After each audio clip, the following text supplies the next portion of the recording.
So please take time to drink your tea and eat your bread.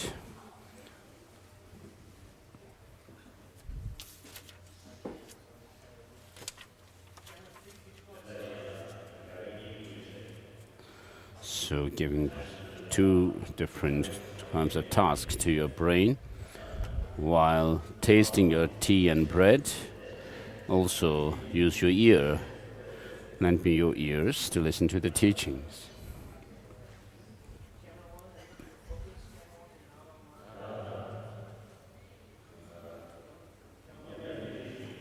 So I'd like to see this first.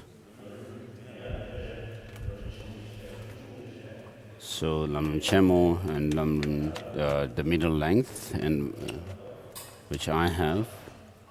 So except for 100 something pages, I have no more pages left. And then if I also teach, read Jabjit, which is outline of the Lamrim, it seems we may finish the teaching on the 9th. If not, by 11th, on the 11th, we will finish the teaching. And then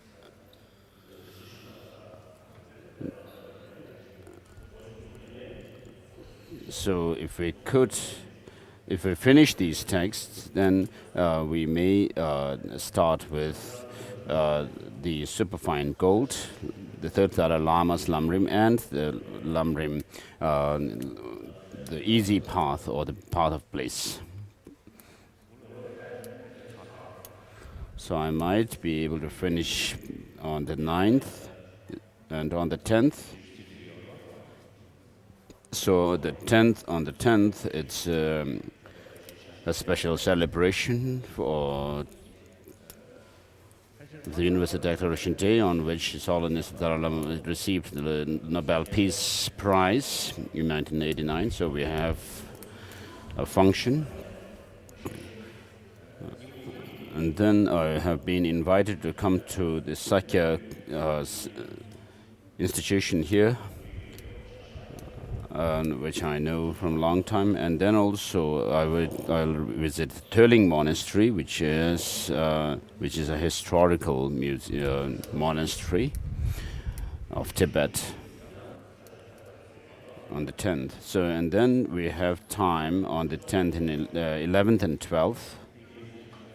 And then on the 13th, we could have the long life prayer. So we'll do the long life puja at the Drebung Tsokchen, the common prayer hall of Drebung Gomang and Drebung Losaling, where the Garden Potang also is. And so I have devolved the political responsibility, and I'm now only a spiritual leader for the Tibetan people. And therefore, the first, second, third, and fourth Dalai Lamas, and then the fifth Dalai Lama, in the earlier part of his life, was a Drepung Lama of the Drepung Monastery. So from the second Dalai Lama to the fifth Dalai Lama, in whose life, in the earlier part of his life, all the Dalai Lamas lived in Drepung as Drepung Lamas. So, having devolved the political responsibility, which I had actually desired since my childhood, and now last year I actually passed on this the dual responsibility which the Garden Potang took since the fifth Dalai Lama's time. I actually devolved the political responsibility, legitimate power to the elected leader. And so from the first Dalai Lama who founded the Tashilimba Monastery to the fifth Dalai Lama until in the earlier part of his life, and I'm like them, I am now only a spiritual leader. So the Garden Podang has now, which is a in Drepung Monastery, and being a Drepung Lama of the Drepung Monastery. Then I had a short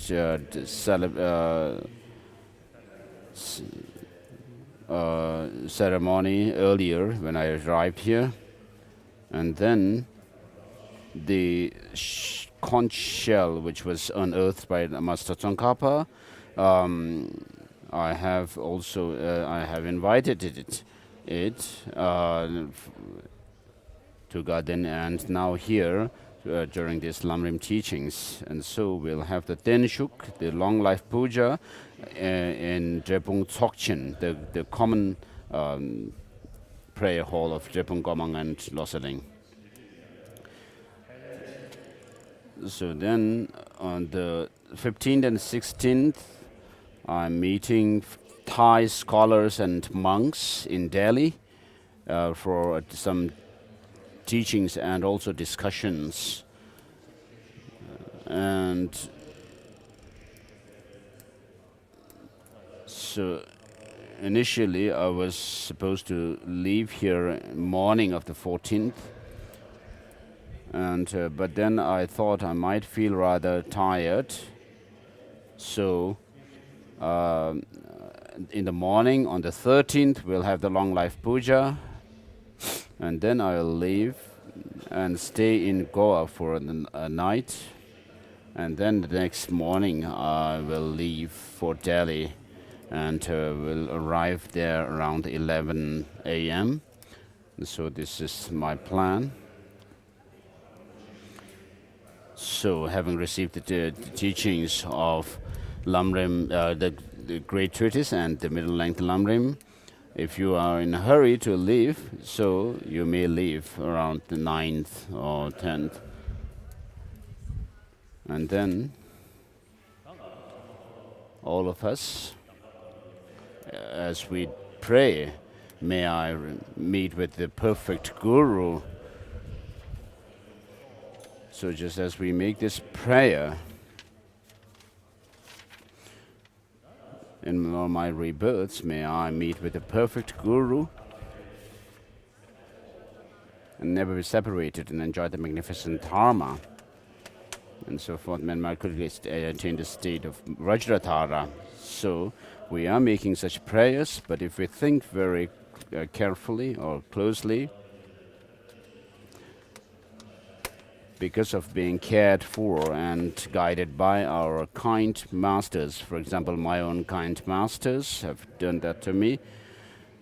And from my side, I have studied the classic texts written by Master Nagarjuna and his disciples and so forth, and also studied the teaching, the writings of the masters of all the different Tibetan Buddhist traditions, the great illuminators of these, the writings of these great illuminators of the Dharma, and also reading the teachings, writings of Master Tsongkhapa, and not only reading them, but even receiving all the transmissions of whichever texts have them. I've received all of them, and then I also revived the lineage of the 6 texts of the Kadampa, which has rather declined in the past. And so my own Dharma friends who have understood the complete Dharma, and have taken interest, and they have also become more interested in preserving this complete teaching of the Buddha, and also amongst the lay people, people have been taking the interest in studying the Dharma, and then in Tibet, inside Tibet also, people are taking an interest in studying the Dharma, and also in the Himalayan regions, among the general public, from Ladakh to Muntawang in Arunachal Pradesh, people have taken interest in the Dharma and have held discussions on the Dharma.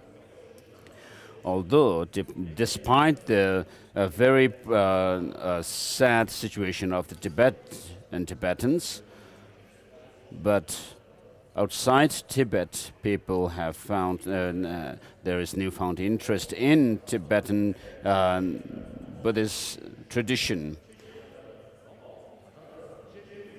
So, in fact, as the prayer says, may in all my lives may never separate from my perfect gurus, may I enjoy the magnificent Dharma. It is actually a reality with us, enjoying the magnificent Dharma.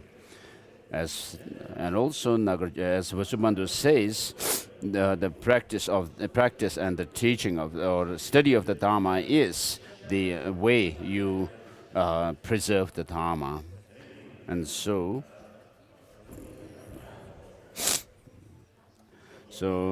we should continue our studies of the Dharma and pay attention to, take more interest. Of course, regarding the study, there may be different texts, some extensive and some shorter ones, according to the student's own capacity. But at least we should make ourselves aware of the entire structure of Buddhism. We talk about we say, may I quickly attain state of Vajradhara. So we should know how to actually reach that goal of Vajradhara. Without actually knowing them, just making prayer will not lead you to that. So if you are sick, you have to know the cause of the sickness, and then what are the symptoms, and then what medicines can actually cure it. Of course, you will not get cured right away, but gradually you will be able to cure your sickness or illness. And similarly, what the path is leading to Buddhahood, and how to actually proceed on that path. We should know them, whether in an abbreviated way or in an extensive way, and then make transformation within our mind.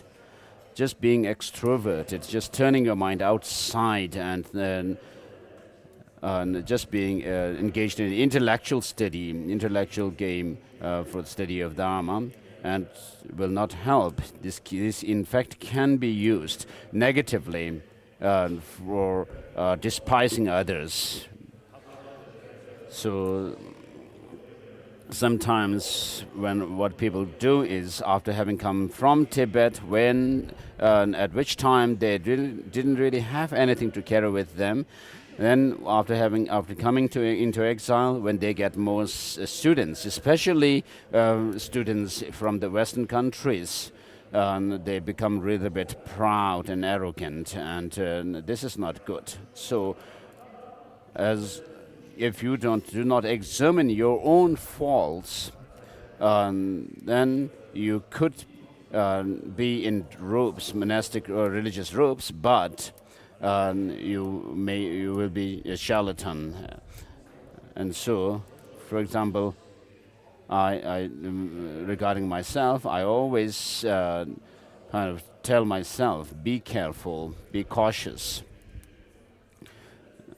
And so, as the first Dalai Lama says, study and listening and studying the Dharma, not to overcome one's own negative emotions, but to argue with others is not the right way of studying and practicing the Dharma, and therefore one should actually study the Dharma in order to make transformation within your own mind to overcome these negative emotions. And so, having learned the path to Buddhahood, we should actually apply ourselves to practice. So if you familiarize with the path, then nothing can be difficult, as Shantideva says in Bodhisattva Charyavatara. Although I do not have real experience of the Dharma, but compared to those who have no experience at all, or nil, I can say that I can feel now that having trained myself in the path, then I feel that I feel that now if I really can put some effort, then I can actually have the experience of the Dharma. And so at this time when we have a human life, if we do not put ourselves to practice, then when will you actually do this practice? So if you don't actually study or practice, put the Dharma into practice, then your prayer to attain Vajradhara is mere words, and doesn't make sense.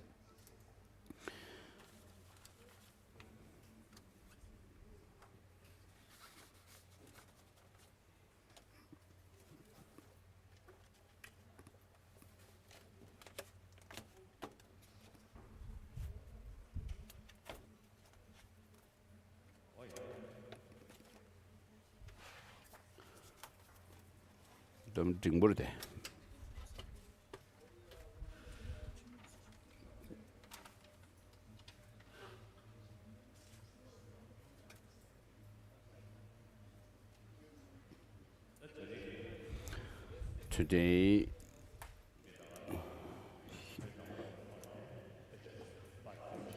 the sponsors and patrons of the teaching have actually published the text, and so everybody has the text with you.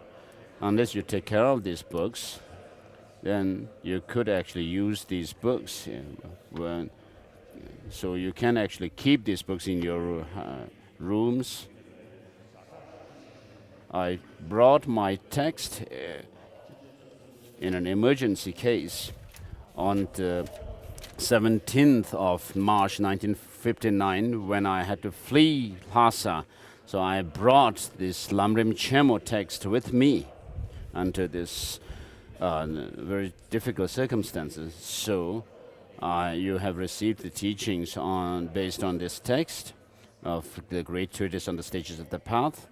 And so you should keep this inseparable from you and try to read them sometimes, and then also supplement it with different parts, relevant parts from Abhisamaya Alamkara and Madhyamaka Avatara.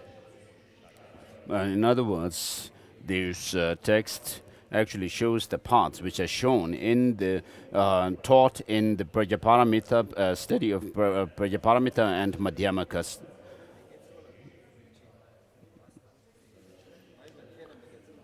So you should actually pay attention to this Lamrim Chemo and try to study it. So with the correct motivation, please listen to the teaching.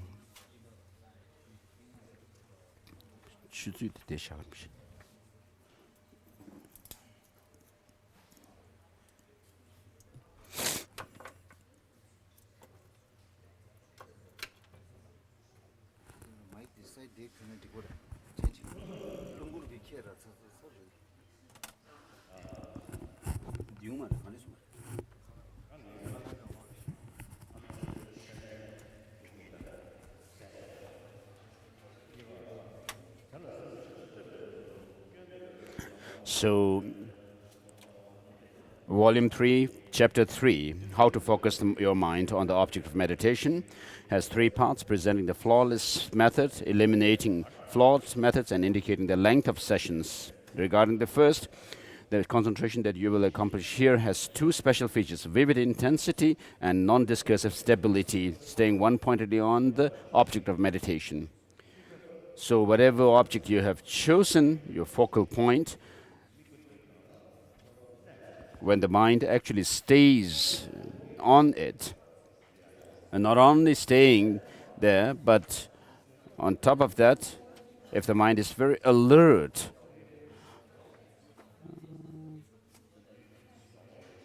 in some Dzogchen guided meditations, They say that it's like a hawk, as if a hawk is actually coming out of its nest. So the mind should be very alert and not dull. There shouldn't be dullness or some kind of darkness falling on the mind. So this should be the state of mind.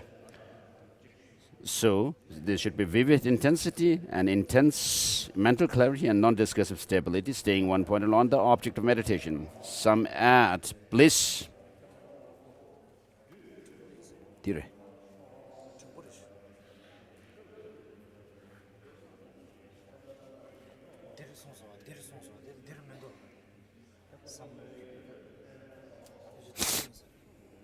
Marirmiş.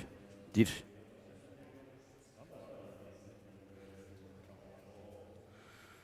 So please read on.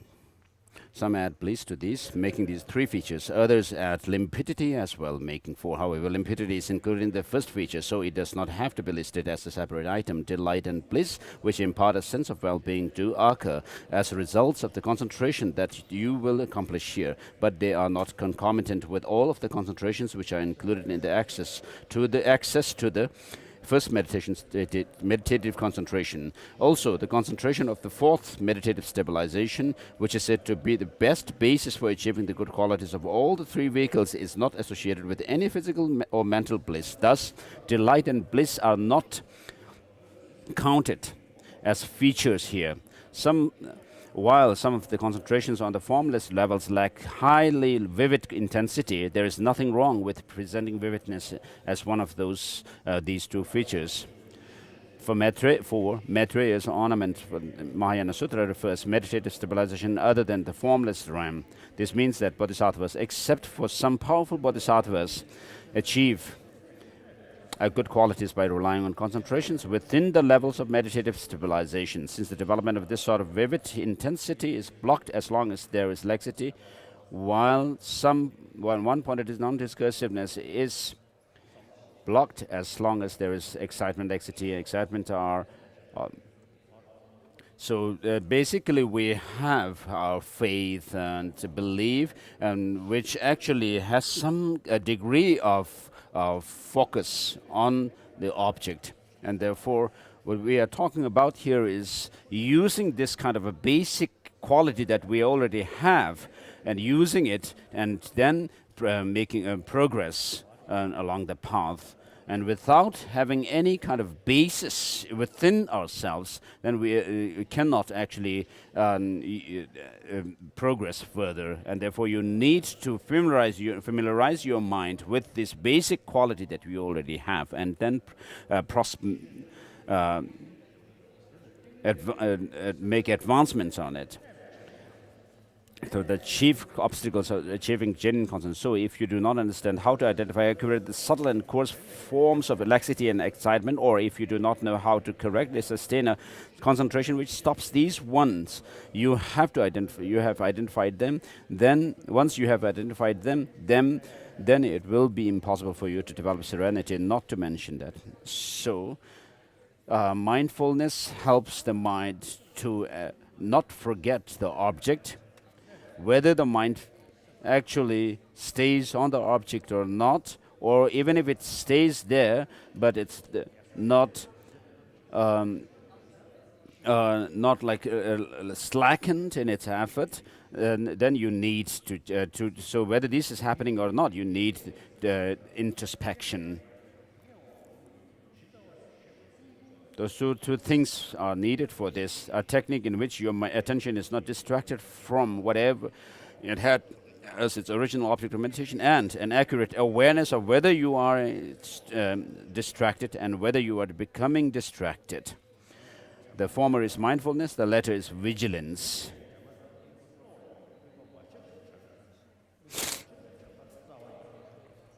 And then there's quotation from the commentary on the ornament of Mahayana Sutras.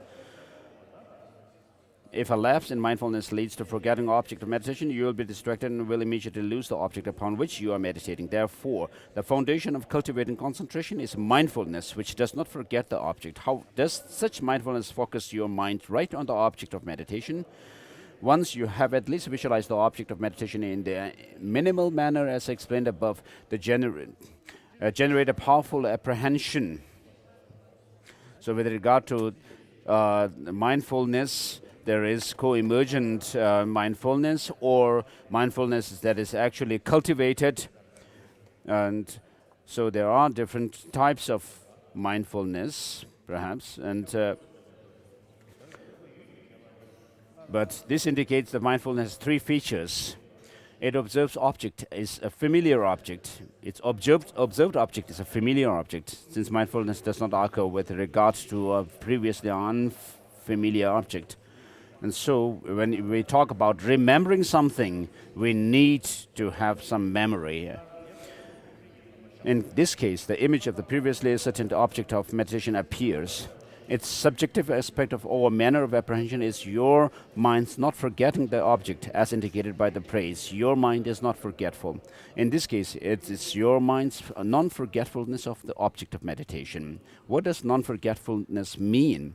It is not mentioned in reference to merely being able to remember what your guru taught you about the object of meditation, thinking or saying. The object of meditation is like this. When you cast your mind to it, or when someone asks you about it. Rather, it refers to how your attention is fixed on the object of meditation and brings it to mind clearly without even the slightest distraction. So it's not just what you have heard, but while in the moment of focusing your mind, you have to keep the object in your mind.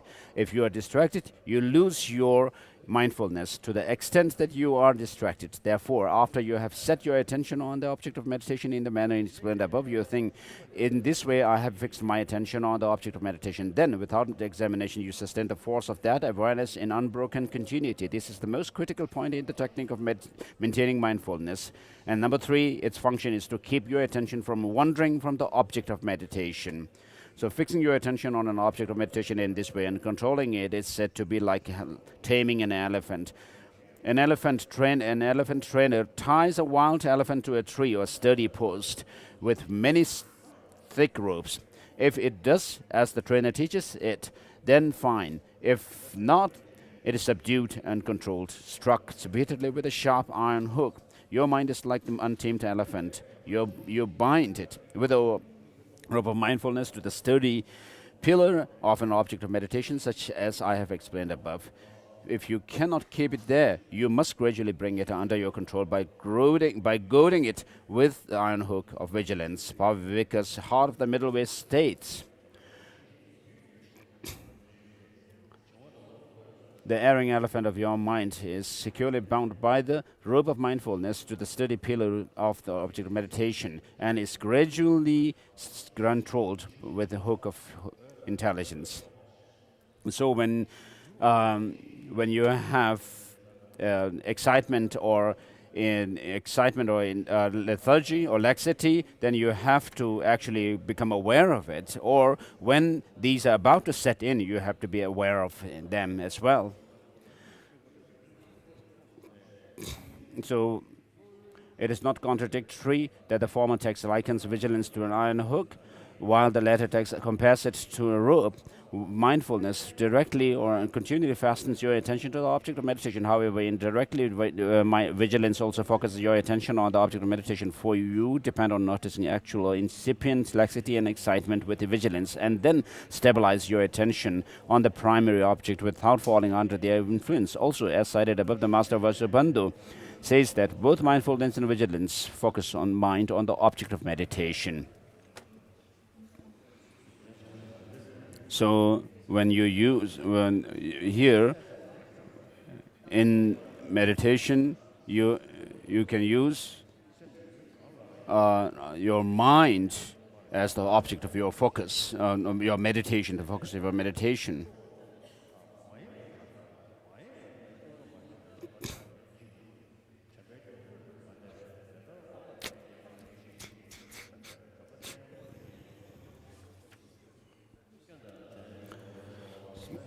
It is said that you achieve concentration on the basis of mindfulness, and that mindfulness is like a rope that actually fastens your attention to the object of meditation continuously. So mindfulness is the main technique to sustain in achieving concentration.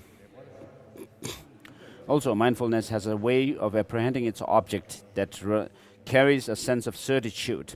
If, while maintaining concentration, you stabilize your mind casually without a solid sense of certainty about the object, then your mind may take on limpid clarity, but it will not have the vivid intensity of certain knowledge, so you will not develop powerful mindfulness. Therefore, subtle laxity will be unchecked and only flawed concentration will ensue. Those who cultivate just non-discursive attention without stabilizing their attention on other objects of meditation, such as the divine body, bring to mind a personal instruction: stabilize your mind without thinking of an object at all.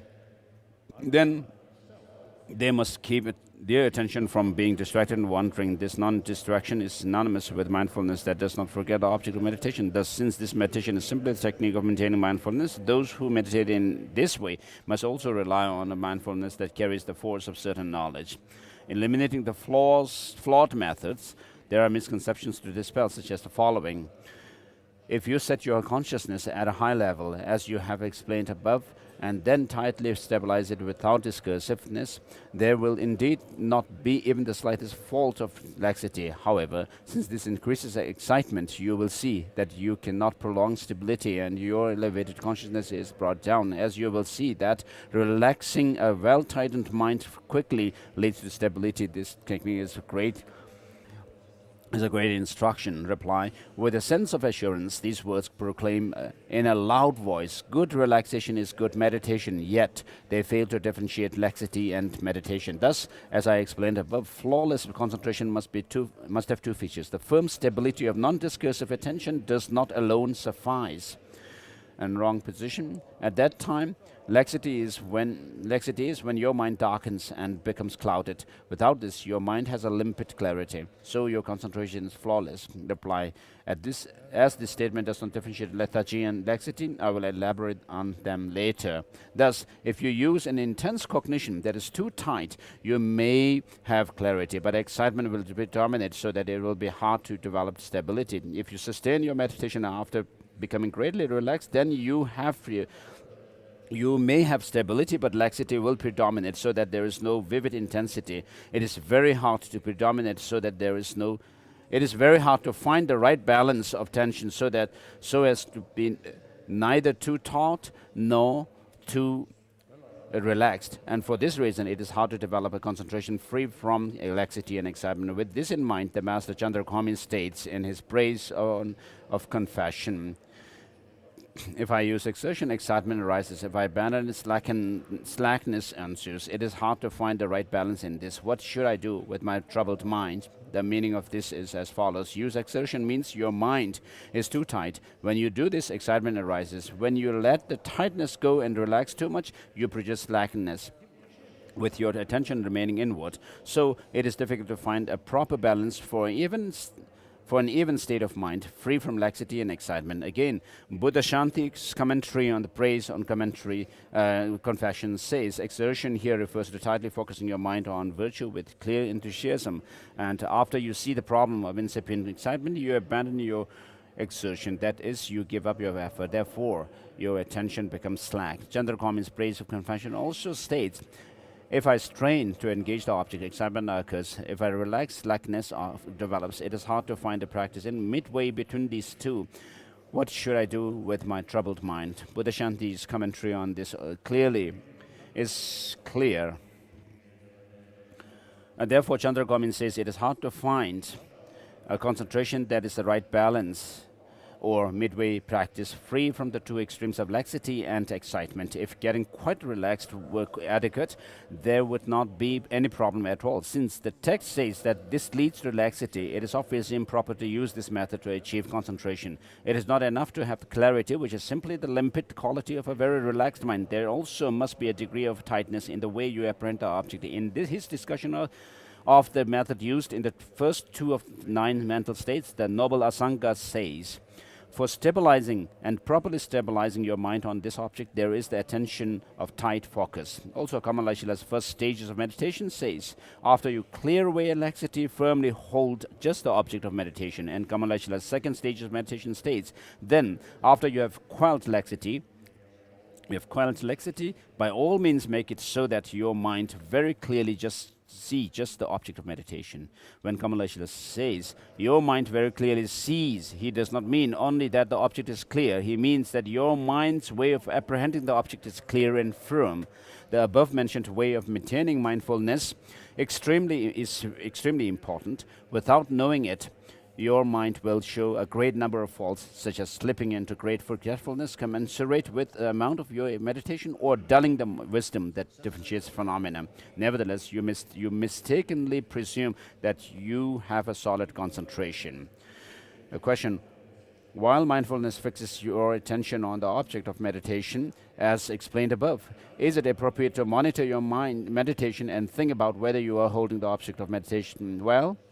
You have to do this for Kamala's second stages of meditation states. After you have thus set your attention on whatever your chosen object of meditation may be, fix it there continuously. While you stay right with the object, analyze and investigate your mind, thinking, is my mind apprehending the object of meditation well, or is it lax, or is it distracted by the appearance of external objects? It is not that you stop your concentration and then look at your mind. Rather, while maintaining your state of concentration, you just look to see whether your attention is staying, where it was previously set on the primary object of meditation, or if it is not, whether there is laxity or excitement. After you have settled into concentration, you monitor this at moderate intervals, neither too often nor too seldom. If you do this while the intensity and force of the previous awareness are not quite gone, it takes place within the perspective of this awareness. This has the purpose of both enabling long-lasting, intense stability and letting you quickly recognize laxity and excitement. Accordingly, this is how you sustain your mindfulness. For a necessary course of powerful and continuous mindfulness is sustaining your meditation by repeatedly reminding yourself at intervals of the intended object of meditation. Asanga's Shravaka level says, in this regard, what's one-pointed mind, any continuum of attention that remembers again and again, focuses on a consistently similar object, and is continuous, free of misdeeds, and possessed of delight is called concentration, as well as a one-pointed virtuous mind. What does it remember again and again? You perceive the object of meditation, the characteristic of someone in equipoise, from the viewpoint of any teaching that you have memorized or heard, and upon which you have received instructions and explications from your gurus. You engage and focus on this object with continuous mindfulness. Also, Sthiramatha's explanation of separation of the middle from the extreme states. The statement mindfulness means not forgetting the object of meditation, means that you mentally express the instructions on stabilizing your mind. Therefore, you maintain mindfulness to stop forgetfulness, wherein you stray from the object of meditation. Hence, non-forgetfulness of the object of meditation, wherein forgetfulness is stopped, is when you mentally express the object of meditation. You bring the object of meditation to mind again and again. For example, when you are anxious, about forgetting something you know, it will be hard to forget if you recall it again and again.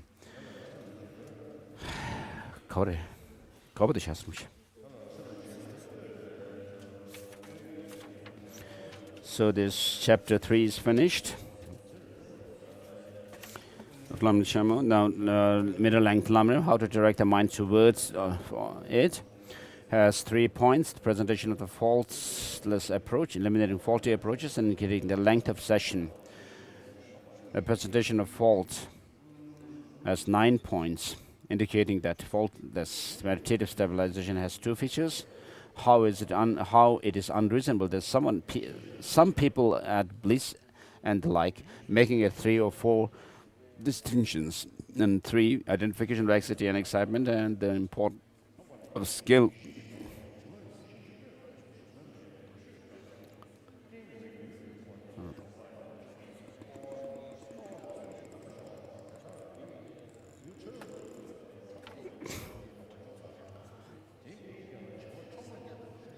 Identification, laxity, and excitement, and the importance of skill in the method for sustaining meditative stabilization. That stops to the 2. How both mindfulness and introspection are necessary, and it means for the mind not to wander off from the object, how the mind is directed towards the meditation object through mindfulness, identification of mindfulness, how it is shown through an analogy that mindfulness continuously ties the mind to the object, and how to meditative stabilization becomes faulty without a firm mode of apprehension of the sustaining consciousness, and even someone wishing to achieve calm abiding by placing the mind without thinking of anything must generate the power of mindfulness.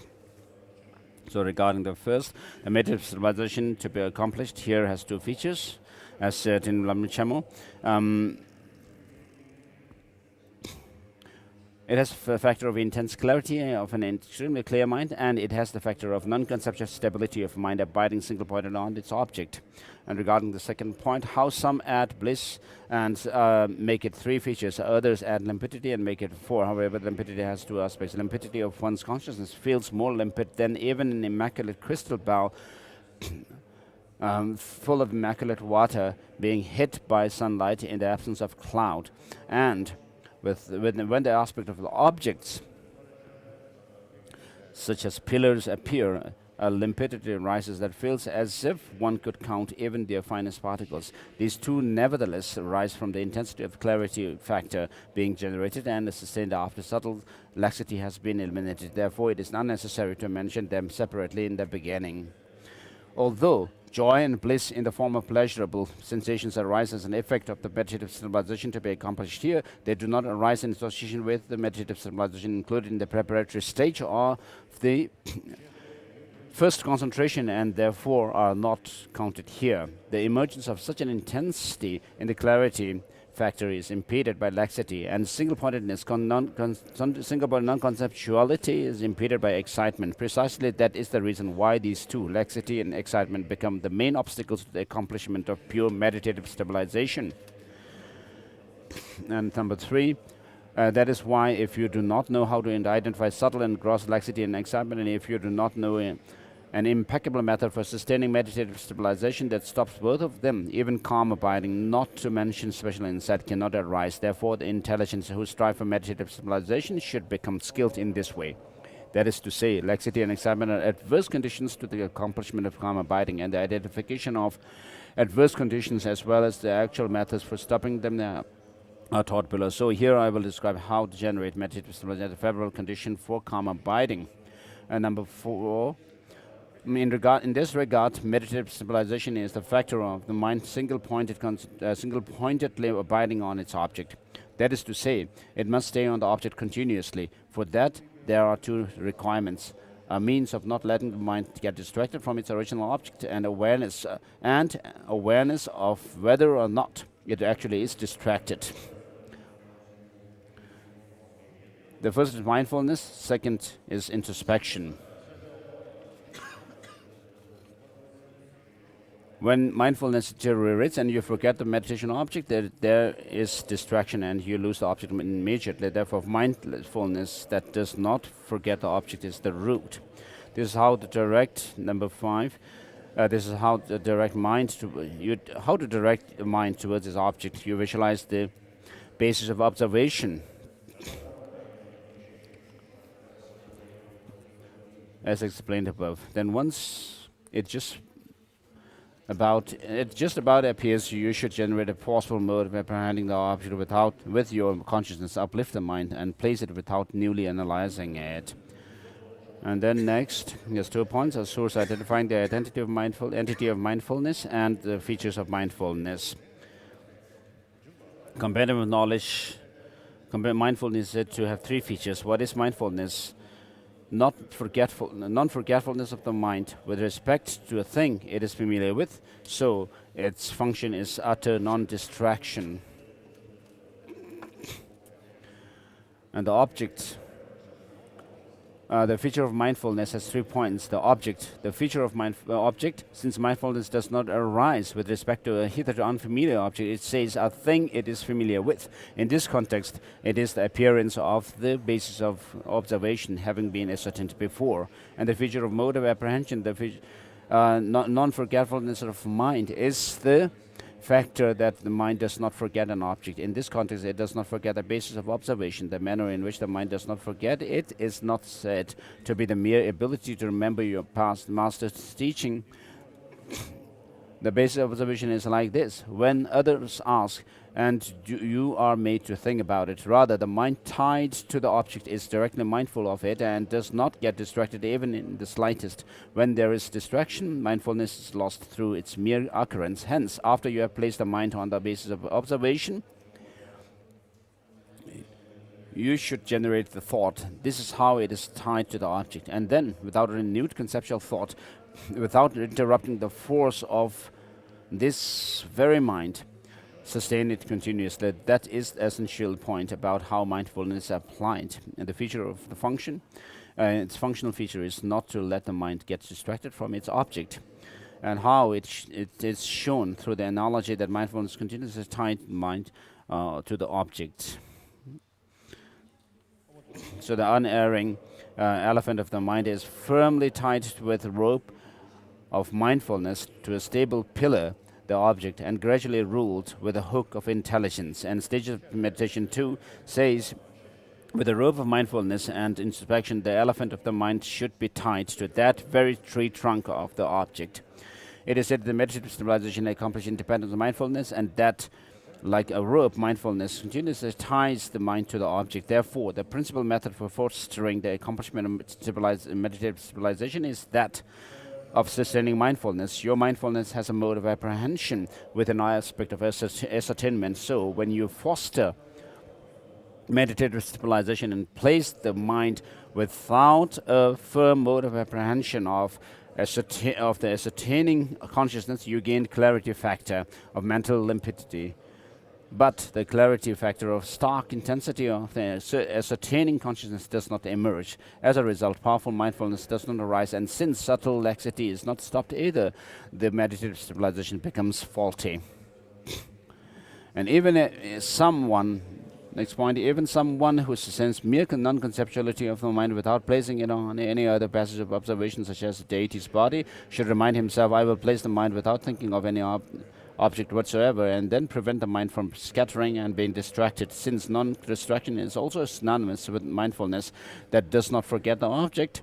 He does not deviate from the above method of sustaining mindfulness. Therefore, someone who meditates in this manner also applies the mindfulness that reveals the power of sustaining consciousness. Eliminating faulty approaches has 8 points. Identifying a misconception that should be eliminated. There is the following kind of misconception. When the mind is aroused, as explained above, held tight and placed on the object non-conceptually, there is no laxity, but excitement predominates. I can see that I will not thereby gain the capacity for a continuous stability factor. However, with my lofty awareness lowered, by loosening my tight grip on it a lot, I see stability factor rise quickly. This is an excellent method. A lot of people think so and expound. Best meditation during best relaxation. It's elimination. However, this position fails to distinguish between the occurrence of laxity and the occurrence of meditation. As explained earlier, faultless meditative stabilization requires two features. Stability factor of non-conceptual mind by itself is not enough. If you think, in such a case, when the mind has become confused and there is darkness, that this is laxity, whereas otherwise it is faultless meditative stabilization, because there is the clarity factor of mental limpidity. Apparently, you fail to distinguish between lethargy and laxity. These will be explained below, and how it is difficult for faultless meditative stabilization with the two features to arise. And next point. How to meditate, balancing tightness and relaxation. Presentation of the sources for this, and the fault of knowing how to apply meditation, and need to watch with inspection while holding the object with mindfulness. Move to Lamrim Chemov, chapter 4. Regarding the third, what to do after you focus on an object of meditation, has two sections. What to do when laxity and excitement occurs. what to do when laxity and excitement are absent. Regarding the first, it has two parts. Using the remedy for failing to recognize laxity and excitement, using the remedy for failing to try to eliminate them even when they are recognized. Regarding the first point, this has two sections: the defining characteristics of laxity and excitement, and the method for developing vigilance that recognizes them during meditation. Regarding the first, the excitement is defined in Asanga's compendium of knowledge. What is excitement? It is an unquiet state of mind considered a derivative of attachment, which pursues pleasant object and acts as an impediment to meditative serenity. There are three aspects to this definition. Its object is an attractive and pleasant one. Its subjective aspect is that your mind is unquiet and scattered outward. As it is a derivative of attachment, it engages its object with a sense of craving. Its function is to impede stabilization of your mind on its object. When your attention is inwardly fixed upon its object, excitement, which is attached to form, sound, and so on, pulls your attention helplessly towards these objects and causes distraction. As it says in Chandragomin's praise of confession, just as you are focused on meditative serenity, directing your attention toward it again and again, the news of afflictions pulls your attention helplessly with a hope of attachment to objects. Is it excitement when there is scattering in which other afflictions distract your mind away from the object, or for that matter, when there is scattering towards other virtuous objects? Excitement is a derivative attachment, so being distracted by other afflictions is not excitement. Rather, it is the mental process of distraction, which is one of the 22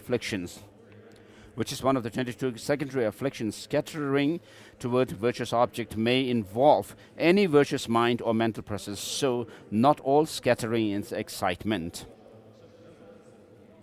Many translations render laxity, chingwa, as slackness, but this slackness should not be construed as meaning discouragement. As for its definition, most yogis among these snowy peaks seem to consider laxity to be a lethargic state of mind that stays on its object of meditation without scattering elsewhere, but lacks limpid clarity. This is incorrect, for lethargy is said to cause laxity, so the two are distinct, as suggested in Kamalashila's second stages of meditation. If, being oppressed by lethargy and sleepiness, you see your mind become lax or in danger of laxity. Also, the sutra unraveling the intention says, if there is laxity due to lethargy or sleepiness, or so with regard to the subtle laxity, there are virtuous states of mind. Lethargy or sleepiness, or if you are afflicted by any secondary affliction in meditative absorption, it is a case of internal mental distraction. This states that when your mind becomes lax due to lethargy and sleepiness, it is distracted inwardly. Asanga's compendium of knowledge also discusses laxity in the context of the secondary afflictions of distraction, but distraction, as he explains, it may also be virtuous, so it is not necessarily afflictive. Of lethargy, then Asanga's compendium of knowledge says, what is lethargy? An unserviceable state of mind classified as a derivative of delusion. It works to assist all root afflictions and secondary afflictions. So, this derivative of the delusion is the heaviness and unserviceability of body and mind. Vasubandhu's Treasury of Knowledge Outer Commentaries says, what is lethargy? Lethargy, the heaviness of body and the heaviness of the mind, which are the unserviceability of the body and the unserviceability of the mind. Laxity means that your mind's way of apprehending the object of meditation is slack, and it does not apprehend the object with much vividness or firmness. So, even if it is limpid, if your mind's way of apprehending the object is not highly vivid, then laxity has set in. I have not seen a clear presentation of definition of laxity in other classic texts other than the stages of meditation of Kamalashila.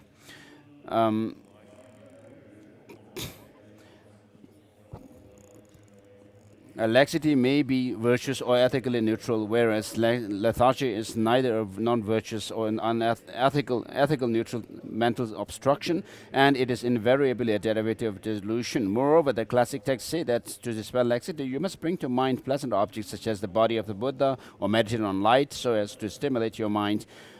Therefore, you have to stop the object from appearing unclearly, as though darkness were descending on your mind, and you have to put an end to the quality of attention which has become flaccid.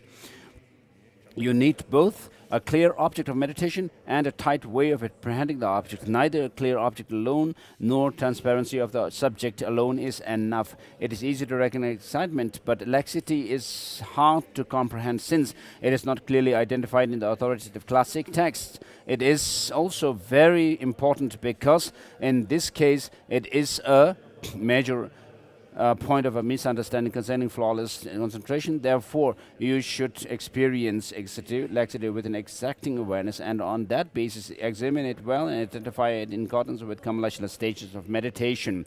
The method for developing the vigilance that recognizes laxity and excitement.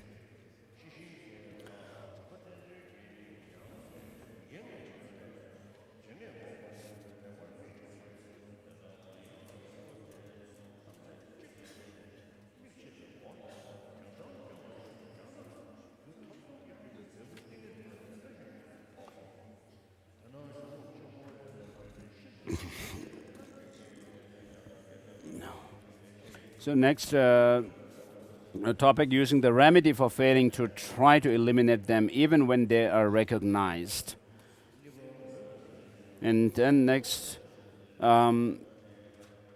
this section has two parts. It says intention and the way that it stops laxity and excitement, and number two, the underlying causes of laxity and excitement. Regarding first, Asanga's compendium of knowledge says this: what is intention, and so forth.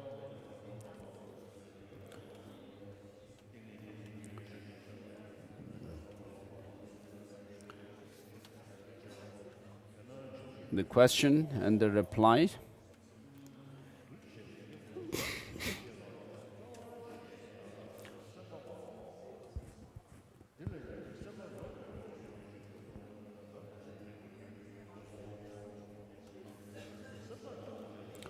So what is intention? It is the mental activity of applying your mind, having the function of drawing your mind to virtue, non-virtue, or the ethically neutral.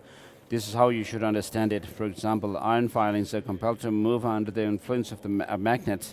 Similarly, the mental process of intention moves and stimulates your mind toward virtue, non-virtue, ethically neutral. So it here refers to an intention that applies your mind to the elimination of laxity or excitement when one of them occurs. And then the question: after you have thus aroused your mind to eliminate laxity and excitement, how do you stop laxity and excitement? Then reply: mental laxity involves a very excessive inward withdrawal, leading to slippage in the way you apprehend the object of meditation. So you should direct your mind to delightful things that cause it to expand outward. This should be something like a very beautiful image of the Buddha, not something delightful that gives rise to afflictions. Or bring to mind an image of light, such as sunlight. When this clears away laxity, immediately tighten the way you apprehend the object and sustain that in meditation, as Kamalashila's first stage of meditation explains.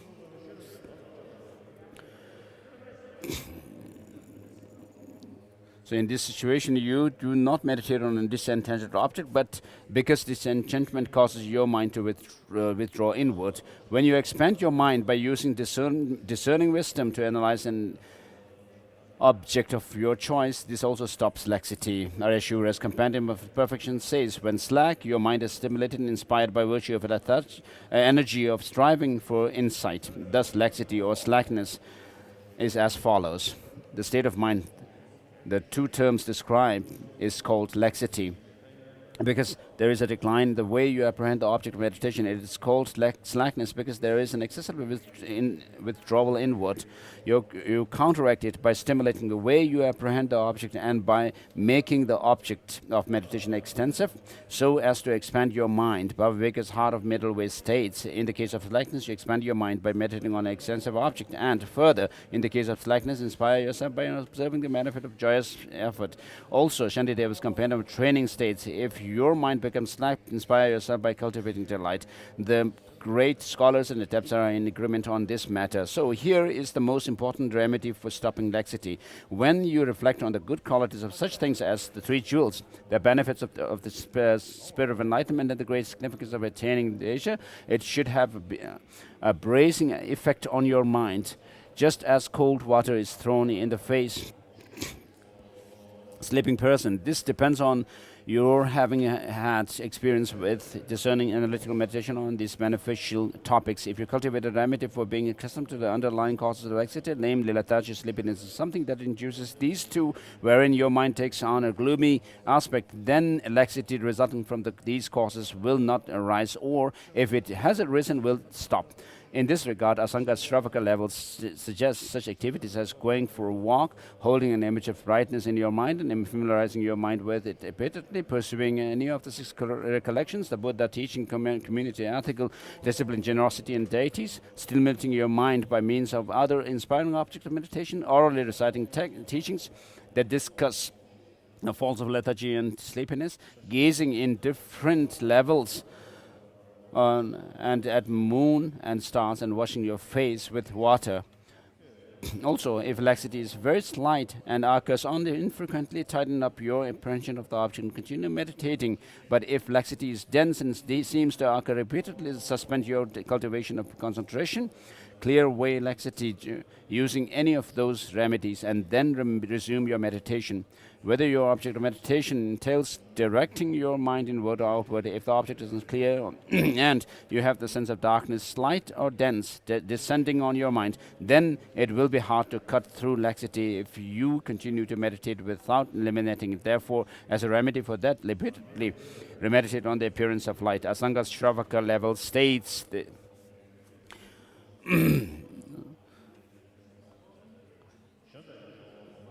so cultivating serenity and insight correctly with a mind that is bright and so forth. So since he says you should cultivate brightness even when the object of meditation is clear from the beginning, this is all the more true when it is unclear. Asanga's Shravaka levels also describes how to hold the sign of brightness in meditation. Hold in meditation the sign of brightness from the light of an oil lamp, the light of a bonfire, or the orb of the sun. Meditate on the sign of brightness not only while cultivating concentration, but on other occasions as well. In this case, excitement. In this case of excitement or out of attachment, your attention pursues objects such as forms and sounds. So in response to that, bring to mind disillusioning things that cause your attention to be drawn inward. As soon as this calms the excitement, settles your mind on the earlier object of meditation. Kamalashala's first stage of meditation states, when you see that your mind is occasionally becoming excited, as you recall previous excitement, play, and so forth, calm the mind, calm the excitement by bringing to mind disillusioning things such as impermanence. Then strive to engage the object of meditation without your mind becoming involved in clarity. And Bhaviveka's Heart of Middle Way states, calm excitement by bringing to mind impermanence and so forth.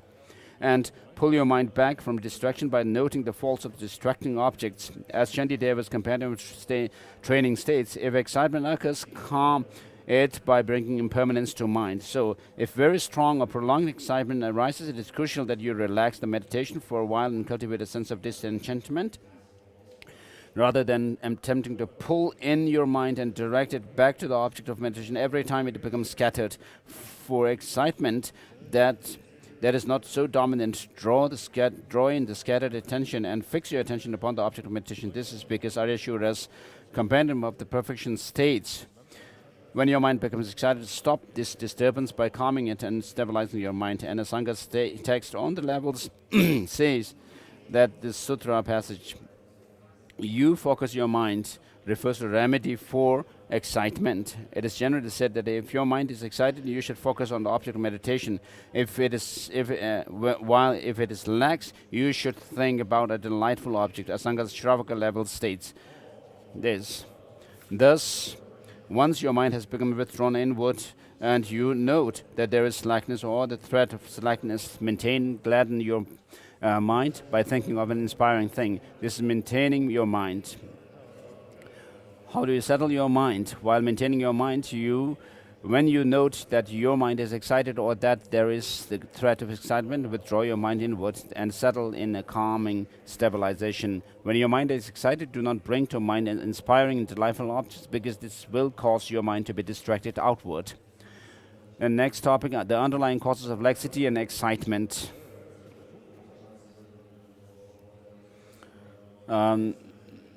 Passage from the levels of yogic dates.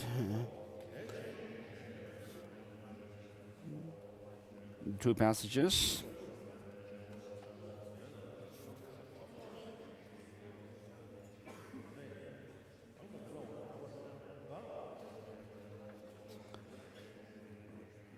So what to do? So regarding this topic, in the summary it says, withdraw your mind. In summary, withdraw your mind from scattering excitement, inwardly fixing it upon the object of meditation, and seek stability. Each time stability occurs, take great precaution against laxity and bring forth a vivid intensity. You will achieve flawless concentration by alternating between these two. Do not expect to attain stability by means of mere limpidity, which lacks the vividness that goes along with an intense way of apprehending the object. So what to do when laxity and excitement are absent? By continuing to meditate after eliminating even subtle laxity and excitement, as explained above, your mind will enter a state of equipoise that is free from the imbalances of either laxity or excitement. At this point, it is a fault of concentration to apply or exert yourself, so cultivate equanimity as a remedy for this.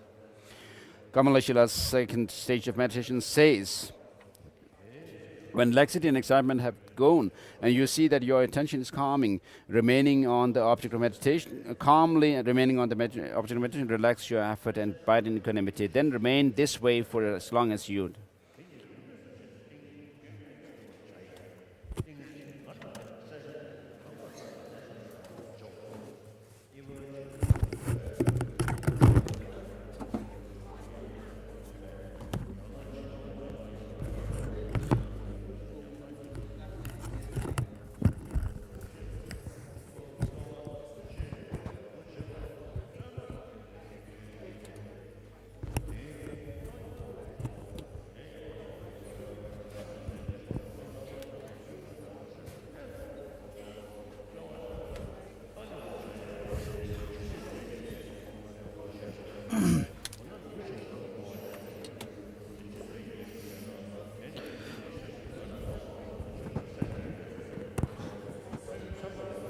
Page number 67. What to do when laxity and excitement are absent? By continuing to meditate after eliminating even subtle laxity and excitement.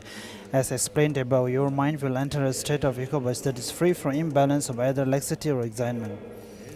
At this point, it is a fault of concentration to apply or exert yourself, so cultivate equanimity as a remedy for this. Kamaleshwara's second stage of meditation says, when laxity and excitement has gone and you see that your attention is calmly remaining on the object of meditation, relax your effort and abide in equanimity, then remain this way for as long as you please. How can it be that applying yourself or making an effort turns into a problem? Through meditation, turning your attention inward when your mind is excited and stimulating your mind when it is lax, you gain confidence that laxity and excitement will not occur during each suitable meditation session. At this point, you are still extremely wary of laxity and excitement just as the outset. Sustaining this is the problem. Your mind will become distracted. So at that time, you must know to relax as stated in Kamaleshwara's second and third stages of meditation. If you exert yourself when your mind is entered a state of equipoise, then your mind will be distracted. This entails relaxing the effort but not sacrificing the intensity of the way you apprehend your object. Therefore, this cultivation of equanimity is not to be done every time laxity and excitement are absent, but once you have reduced the force of laxity and excitement, for when you have not done so, there is no equanimity. What sort of equanimity is this? Generally, three types of equanimity are taught. The feeling of impartiality, that is one among the four immeasurables, and equanimity with respect to application. This is equanimity with respect to application. Its nature is to be understood in accordance with the passage from Asanga Sarvaga levels. What is equanimity? As your mind attends to the objects of meditation associated with serenity and insight, it is focusing with calm settling, spontaneous mental engagement, a sense of mental well-being, effortless mental functioning after becoming serviceable, and the mental balance free from afflictions. Page number 69. The above explanations of the method for developing flawless concentration are in accord with Venerable Maitreya's teaching from the separation of middle from the extremes. Staying with their joyous perseverance, your mind becomes serviceable and you attain all goals. This occurs as a result of eliminating the 5 faults and relying on the 8 antidotes. The 5 faults are laziness, forgetting the instructions, laxity and excitement, non-application and application. 8 antidotes are the basis that based on 8, the cause, the effect, not forgetting the object of meditation, recognizing laxity and excitement, application to eliminate them, and calmly stabilizing your mind when they have been coiled. In those verses, staying with that refers to keeping up the output of joyous perseverance for the sake of dispelling unfavorable conditions. With this, a concentration in which your mind is serviceable arises. Moreover, since this is the foundation or basis of supernormal power which achieve all goals, super knowledge and so forth, you attain all goals. What do you do to develop such concentration? It develops as a result of using the 8 antidotes in order to eliminate the 5 faults. These are the 5 faults. At the time of preparation, laziness is a fault when you do not apply yourself at concentration.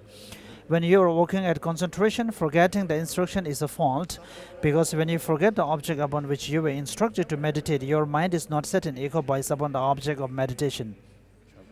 When it is set in meditative equipoise, laxity and excitement are false because they make your mind unserviceable.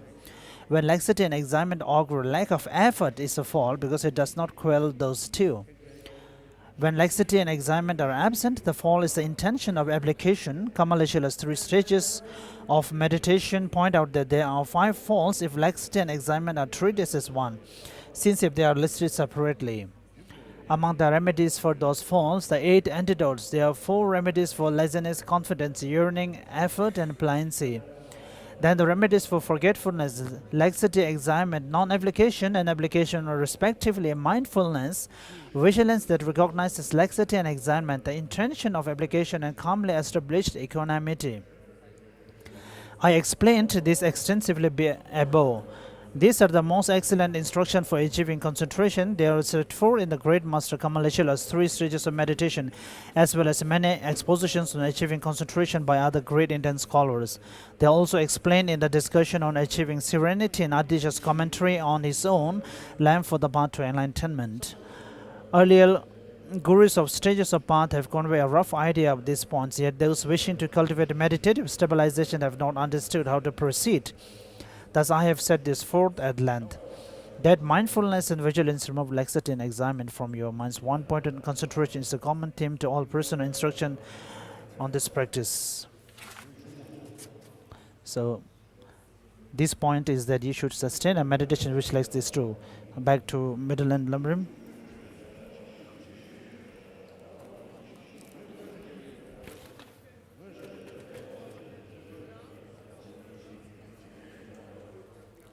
Middle and lumbarum, page number 217. What to do after focusing the mind on object? What to do when excitement or laxity occurs? Applying the antidote to non-identification of laxity and excitement. Settling the characters of laxity and excitement. This is 3 points. Excitement is just as it is stated in the compendium of knowledge. What is excitement? It is a very unpacified mind that pursues pleasant signs and belong to attachment. It is a function of disrupting calm abiding. It has 3 features. Its object is something attractive and pleasant. Its aspect is the mind being unpeaceful and scattered outward. Since it is part of attachment, it gets involved in its object through the aspect of craving. Its function is to disrupt the mind abiding on its object. When the mind is tied to an object within, through the excitement of attachment to forms such as sounds, the mind is drawn without control toward those objects and becomes distracted. It is just as stated in the praise of confession. However much you focus on calm abiding, your mind directed at something again and again. It is drawn away by a noose of mental afflictions without control, with a rope of attachment to objects. In many translations, laxity is also rendered as sinking.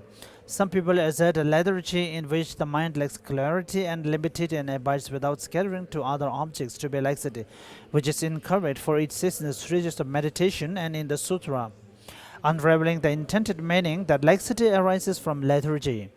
In the compendium of knowledge, laxity is indeed explained in the context of secondary affliction distraction.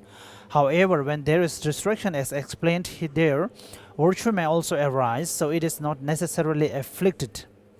Consequently, in the compendium of knowledge and in the auto commentary on treasury of manifest knowledge, lethargy is said to be a heaviness, an unserviceability of the body and the mind that forms part of delusion. With laxity, the mode of apprehension of the mind holding its object is slack, and the object is not held clearly or tightly. Therefore, even if there is a factor for limpidity, when the mode of apprehending the object lacks clarity, there is laxity. From stages of meditation, you should understand that at times, when the mind does not see the object clearly, like someone blind or someone entering darkness or someone closing his eyes, at those times there is a laxity. In the other great texts, I have not seen a clear take on the characteristics of laxity. With regard to laxity, there is either virtue or neutrality, whereas lethargy is only a non-virtue or a neutral obscuration and part of delusion. In the great text, it says that in order to eliminate laxity, you should uplift the mind, meditating on a joyful object such as Buddha's image or light. Thereby, you prevent the object's lack of clarity, which is like darkness having fallen onto the mind, and decline in the mind's mode of apprehension. Then you need both a clear object and tightness in your mode of apprehension. Examination is easy to recognize that laxity is not clearly identified in the great text, which is why it is difficult to understand.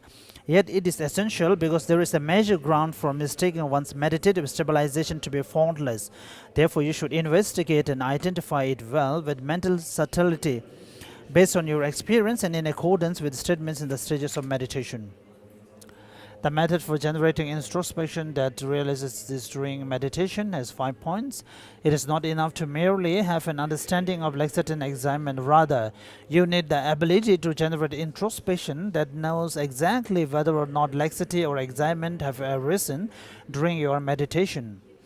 In fact, not only do you need the ability to generate introspection that identifies the laxity and examination as soon as they arise due to the gradual generation of power introspection, you also need the introspection that recognizes them when they are just about to arise but have not actually arisen, for in stages of meditation it says, if you notice laxity of the mind or a suspicion that it is laxity, and if you notice excitement of the mind or a suspicion that is excited, as long as this kind of introspection has not arisen, although you decided that from this point till that point there are flawless meditation without laxity or excitement, this is baseless, for even if laxity or examination were to arise, you will not be able to ascertain them, given the powerful introspection has not arisen. In accordance with that, it also says in separation of middle from the extremes, once laxity and examination are realized, in order to realize laxity and examination, you need introspection. Therefore, if the introspection that cannot fail to recognize laxity and examination has not arisen, you may meditate for long and even while away years with subtle laxity and examination without sensing them as they occur. Well, then how do you generate introspection? Our most essential cause is the method for sustaining mindfulness presented earlier. If you can generate continuous mindfulness in that manner, you will be able to stop forgetting the object and wandering off. Thereby, you will stop long-term intensity to the occurrence of laxity and examination. Hence, you will recognize laxity and examination easily.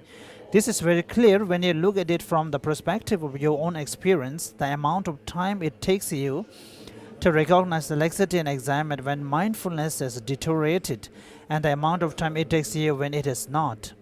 With this understanding, engaging in the Bodhisattva's conduct, it says, once mindfulness is there to stay at the gate of the mind in order to guard it, at that point introspection will come. Explanation of the separation of middle from the extremes also speaks of mindfulness as the cause of introspection. This one causes to observe the aspect of the deity's body and the like, that which is being apprehended, or the aspect of the apprehender, such as the experience, mere awareness, or mere clarity, and then while applying mindfulness as explained earlier, hold the mind watching continuously whether or not there is scattering. This should be understood as the essential point for sustaining introspection.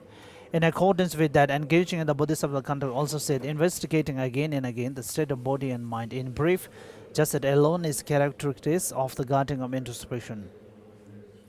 By doing this, you therefore generate introspection that recognizes any laxity and excitement as soon as they are about to arise. By means of applying mindfulness, on the other hand, the forgetfulness of your mind being distracted and wandering off is stopped so that you observe well. You need to distinguish between them.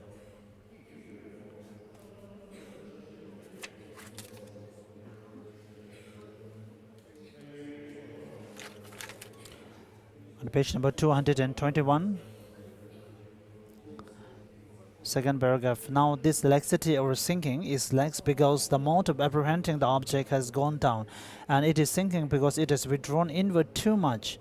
Therefore it is contracted by the enthusiasm of uplifting the mode of apprehension and expanding the object. In the essence of middle way, it says, when it sinks, expand the mind through meditation on spacious objects, and when it sinks, uplift it also by seeing the value of joyous effort. The most important antidote for stopping laxity is this: when you consider the benefit of three jewels and the mind of enlightenment, as well as the positive qualities of precious leisures you have gained and like, it should be as effective for refreshing your awareness as cold water when it is splashed onto the face of someone asleep. This depends on the experience you have gained through your analytical meditation of individual investigation on beneficial topics. When you apply the antidote meditation on light to the causes that reinforce the development of laxity, lethargy, and sleepiness, and mental states with an aspect of darkness that induce into two, laxity which depends on them does not arise, and that which is still in arisen is contracted.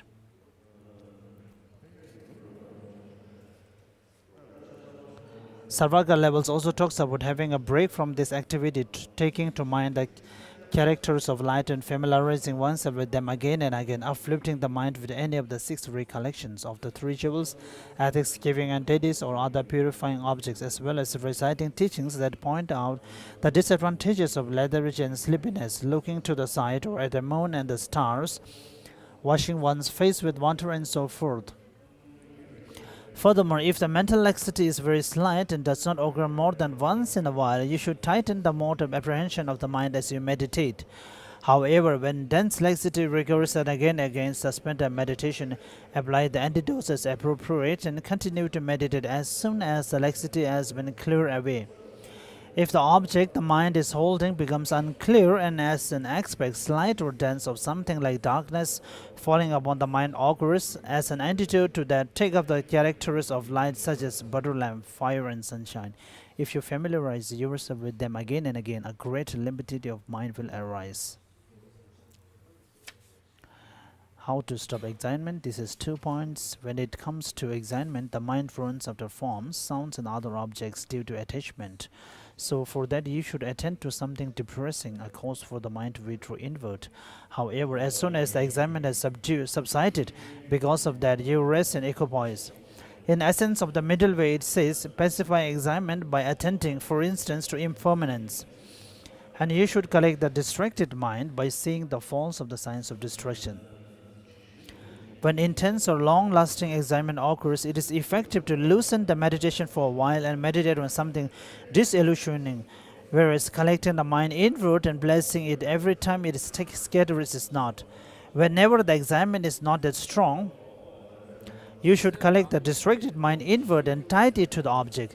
In the Compendium of the Perfectionists, it says, whenever your mind has got excited, avert this by means of calm abiding. When an excited mind, you should not attend to inspiring or delightful objects, for they cause the mind to be distracted outward. Identifying the causes in dependence upon which laxity and excitement arise. This is 5 points.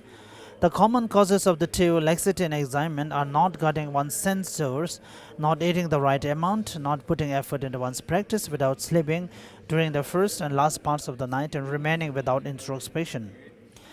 The causes of laxity are great sleepiness, the mind being excessively loose in its hold on its object, not balancing calm abiding and special insight, but relying on calm abiding too much.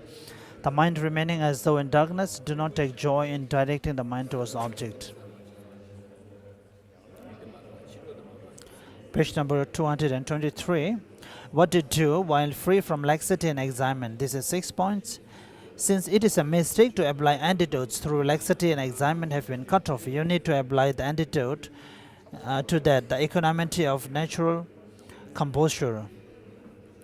When even subtle laxity and excitement have been cut off as explained earlier, and the mind enters into equanimity without the imbalances of becoming either lax or excited through the meditation, at that time it will be a mistake for your meditative stabilization if you apply to antidotes or endeavors. So you should cultivate equanimity as the antidote to that. This is how your meditation becomes faulty, through application and endeavor, by bringing mind back inward and uplifting it. Whenever it is lax, you grow confident that laxity and excitement do not arise in every session. At that stage, it will be a mistake to be aware of laxity and excitement very much as in the beginning. If you did, your mind will become distracted, so you need to know how to loosen up. That is to say, loosen the endeavor rather than letting go of the intensity of your mode of apprehension. Therefore, this cultivation of equanimity is not performed whether laxity and excitement do not augur but from the time you are past the peak of laxity and excitement, because as long as you have not passed the peak for laxity and excitement, there is no equanimity. Well then, what is this equanimity? Among the three types of equanimity feeling, immeasurable equanimity, and equanimity of application is the last one. It is the last one. Its entity is just as explained in Sarvaka levels. It is the mind resting even and at ease upon its object from the class of calm abiding or special insight, operating naturally and achieving serviceability. When you have achieved such equanimity, you should actualize it while cultivating meditative stabilization without strong endeavor, as long as laxity and excitement do not arise. This is in accordance with what is set forth in separation of the middle from the extremes. On that basis, the serviceability of one's mind achieves all goals. It springs from the causes relying upon the 8 factors removing 5 faults: laziness, forgetfulness of the instructions, excitement and laxity, non-application and application. These are asserted to be the 5 faults. The basis and what is based on it, the cause and effect of that, not forgetting the object of reserve, realizing excitement and laxity, application to remove them, resting naturally when they are calmed. Here on that basis is on the basis of undertaking a choice effort in order to eliminating unfavorable conditions.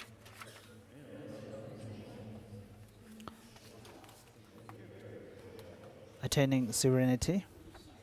So back to Lamrim Chemo. The stages in which mental states develop. In this section, there are 3 parts. The actual stages in which the mental states develop. These are the 9 mental states. Mental placement. This entails thoroughly withdrawing your attention from all outside objects and directing it inwardly to the object of meditation. Maitreya's ornament for the Mahayana Sutra states, after you have directed your attention to the object of meditation, continuous placement. Your attention that was initially directed to the object of meditation does not stray elsewhere, but is continuously set upon the object of meditation. The ornament for the Mahayana Sutras, its continuity is not restricted. Once you are able to focus on the focal object for a longer time, and when you gain that, the restriction is a little bit lesser compared to other, then at that time, when you have, if there are points where you have forgotten or you have not been able to recollect, you must concentrate on those objects at that time. Third, patch placement. If your attention is drawn away by forgetfulness and distracted outward, you recognize this and again fix it upon the object of meditation. The ornament of Mahayana Sutra. Swiftly recognizing distraction, it is patched again. Close placement. Kamaleshala's first stage of meditation comments that with the previous mental state, you recognize distraction and eliminate it. With this mental state, you have eliminated distraction and with effort place your attention upon the object of meditation.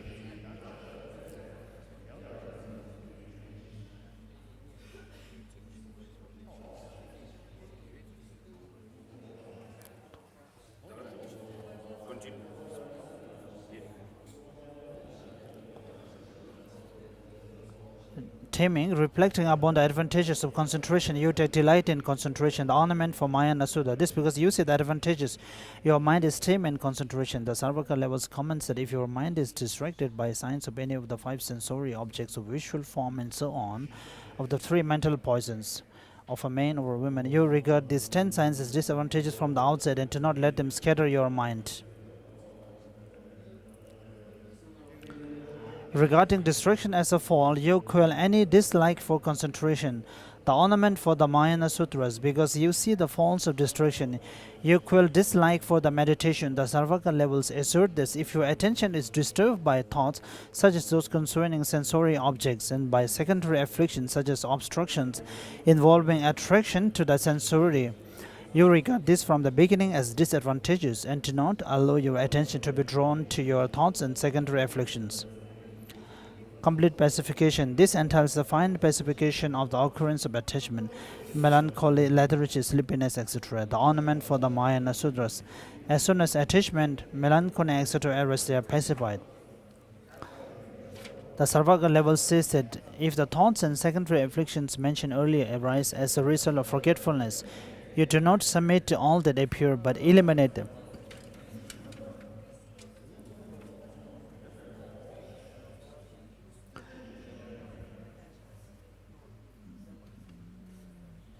One-pointed attention. This entails exerting effort so that you engage the object of meditation effortlessly. The ornament for Mayana Sutras, then one endowed with restraint and enthusiasm events. Applies remedies for the obstacles to his or her mind and naturally achieves the 9th mental state. This is to be understood from the statement in the Sarvaka levels. By means of application, you have no hindrance, and since you continuously establish a flow of concentration, you make a single tenor. Another term applied to the 8th mental state is single channeling, the meaning of which is easily understood. Balance placement. According to Kamaleshwara's stages of meditation, this refers to equanimity that occurs when your mind becomes balanced. Ratnakara Santi's instruction from the perfection of wisdom says, this refers to spontaneous, natural attention and the attainment of independence as a result of familiarity with single channeler. The ornament for the Mayana Sutras, there are no application to the familiarity with it. The Sarvaka level says your mind is concentrated, and the meaning of this is clearly stated in the same text. As a consequence of dedication, familiarization, and frequent practice, you reach the path of both spontaneous and natural attention. With no obligation and with spontaneity, your mind enters into a flow of concentration that is without distraction. In this way, it is concentrated. The names of the 9 mental states are in accord with lines in Kamaleshwara's the first stages of meditation. This path of meditative serenity is explained in the Perfection of Wisdom Sutras and so on. The process of achieving them in the 6 forces. There are 6 forces of hearing, the force of hearing, the force of reflection, mindfulness, vigilance, enthusiasm, acquaintance. The method of accomplishing the mental state with these forces is as follows. With the force of hearing, you accomplish mental placement. The reason for this is that due to following the instructions that you have merely heard from someone else about focusing on the object of meditation. At first, you simply fix your attention about the object. With the force of reflection, you accomplish the mental state of continual placement, for as a consequence of practice of repeatedly reflecting on the continuation of initial fixation of attention upon the object of meditation. For the first time, you achieve the ability to maintain a little continuity. With the force of mindfulness, you accomplish the mental states of patch placement and of close placements, for in the case of patch placement, your attention is distracted away from the object of meditation. You are mindful of the previous object of meditation and your attention is drawn back in. And in the case of close placement, you generate the power of mindfulness from the beginning, and this prevents your attention from being distracted away from the object of meditation. With the force of vigilance, you accomplish the mental states of taming and for pacification, for which vigilance you recognize the faults of being scattered toward thoughts and the signs of secondary afflictions by regarding them as false. You do not let scattering away these to augur. With the force of enthusiasm, you accomplish the mental states of complete pacification and of one-pointed attention, for by striving to eliminate even subtle thoughts and secondary afflictions, afflictions. You do not submit to them, and by doing so, laxity, excitement, etc., are unable to interfere with your concentration. With the force of acquaintance, you accomplish with mental states of balanced placement, for with the force of great familiarity with the above, you develop effortless and natural concentration. This echoed exactly with the intended meaning of Asanga Sarvaga levels, so although they are alternatively explained, do not rely on them. The achievement of the ninth mental state can be understood in terms of an analogy. In the case of those who are extremely familiar with reciting scriptures and so on, if the initial motivation to recite arises and they begin, even though their mind is occasionally distracted elsewhere, the recitation continues effortlessly without interruption. In a similar fashion, once your mind is settled with mindfulness fixed upon the object of meditation, even if you do not continually cultivate mindfulness and vigilance, your concentration is able to focus continually for long periods of time without being interrupted by scattering. Since effort is not needed to maintain a continuous stream of mindfulness and vigilance, this is said to be without application or effort. For that to arise in an early phase of practice, you continually and energetically cultivate mindfulness and vigilance. During that phase, it is necessary to produce a concentration that can be sustained throughout the long meditation process, without its being able to be disturbed by such hindrances as laxity and excitement. This is the eighth mental state. This and the ninth state are similar in that they cannot be hindered by factors such as laxity and excitement that are incompatible with concentration. However, in this eighth state, you must interrupt to cultivate mindfulness and vigilance, so it is said to be associated with application or effort.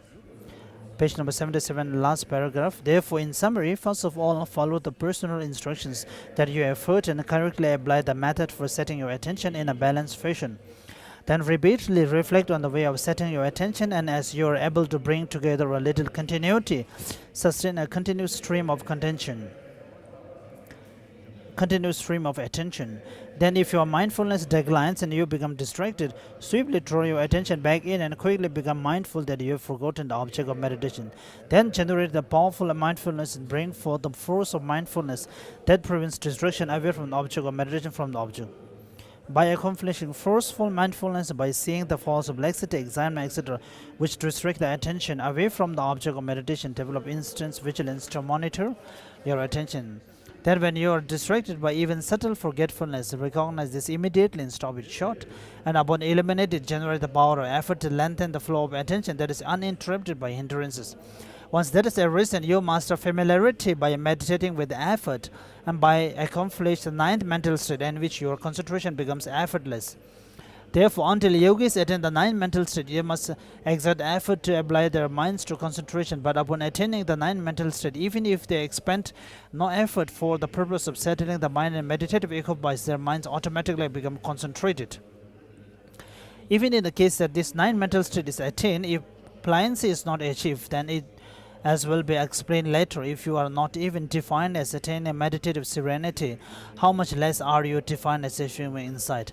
Nevertheless, there are those who assert that when you achieve such concentration that is adorned with bliss, clarity, and non-discursive awareness, you have brought forth a non-discursive sublime wisdom that integrates the meditative equipoise and the post-equipoise state. Further, as will be discussed later on, there are a great many people who specifically confuse this nine mental state described in Asanga's Sarvaka levels with the culmination of the stage of completion in highest Yoga Tantra. How the four attentions are involved in this Sarvaka level stage with respect to these nine mental states. Note that there are four types of attention: tight focus, intermittent focus, uninterrupted focus, spontaneous focus. Now in the first two mental states of the mental placement and correct mental placement, there is the attention of tight focus. In the next five mental states of withdrawn mental placement, close placement, taming, pacification, and complete pacification, there is the attention of intermittent focus. In the eighth mental state of single channeling, there is the attention of uninterrupted focus. In the ninth state of concentrated awareness, there is the attention of effortless focus. During the first two mental states, the attention must be strenuously tight, so this is the tight focus. Then during the phases of next five mental states, there is interference by laxity and excitement, and you are unable to maintain long meditation sessions, so this is intermittent focus. Then since in the eighth mental state they are able to sustain long meditation sessions without interference by laxity and excitement, there is uninterrupted focus. Then since in the ninth mental state there is no interruptions and no need for continuous exertion, you apply the attention of effortless focus. In this case, during the first two mental states, there is uninterrupted focus, and during the intermediate five mental states, there is a need for tight focus. So why does one not speak of the attention of interrupted focus for the first two and of the attention of tight focus for the intermediate five mental states? Page number 79. The last outline, the measure of successful cultivation of serenity. Here there are three sections, a presentation of the dividing line between accomplishing and not accomplishing meditative serenity. This is two sections, a presentation of actual meaning. Once you have properly understood the means of cultivating concentration as explained previously, and then sustain them in meditation, the ninth mental states arise in sequence, and in the ninth state you are able to meditate for long sessions free of subtle laxity and excitement. Given that you have then achieved a concentration that becomes focused spontaneously without resorting to the effort of continual cultivation of mindfulness and vigilance, have you achieved meditative serenity or not? I shall explain. In the achievement of this concentration, there are those who do and those who do not achieve pliancy. So if pliancy is not achieved, this will be an approximation of meditative serenity, but would not be genuine serenity. Thus it is called an attention that approaches meditative serenity. This is clearly stated in the sutra. Unraveling the intended meaning, Bhagavan, when bodhisattvas direct their attention inward and focus it upon their minds, what is this attention called for as long as physical pliancy and mental pliancy are not achieved? Maitreya, this is not meditative serenity. You should say that it is associated with an aspiration that approximates meditative serenity. Maitreya's ornament for the Mahayana Sutra also states, as a consequence of familiarity, there is non-application, then upon achieving great pliancy of the body and mind, you are said to have attention. In this instance, attention refers to meditative serenity, as will be explained below in a citation for Asanga Sarvaka levels. Furthermore, Kamaleshila's second stage of meditation states that you must achieve both pliancy and the freedom to stabilize on the object of meditation.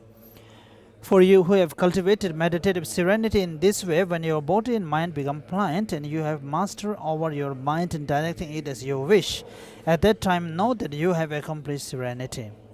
Thus, Kamaleshwara's first stages of meditation states, when your attention is focused on the object of meditation for as long as you wish without resort to an antidote, know that you have perfected serenity.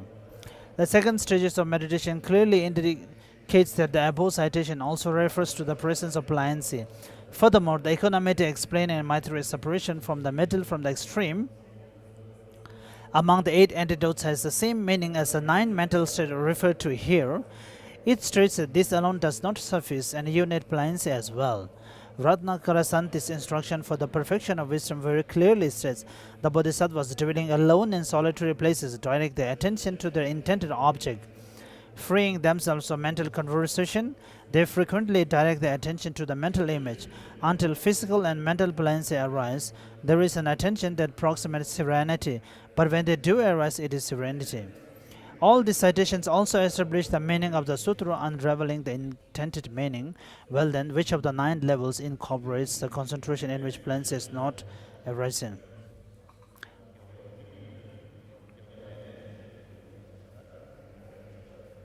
As we have read before during the middle person's practice,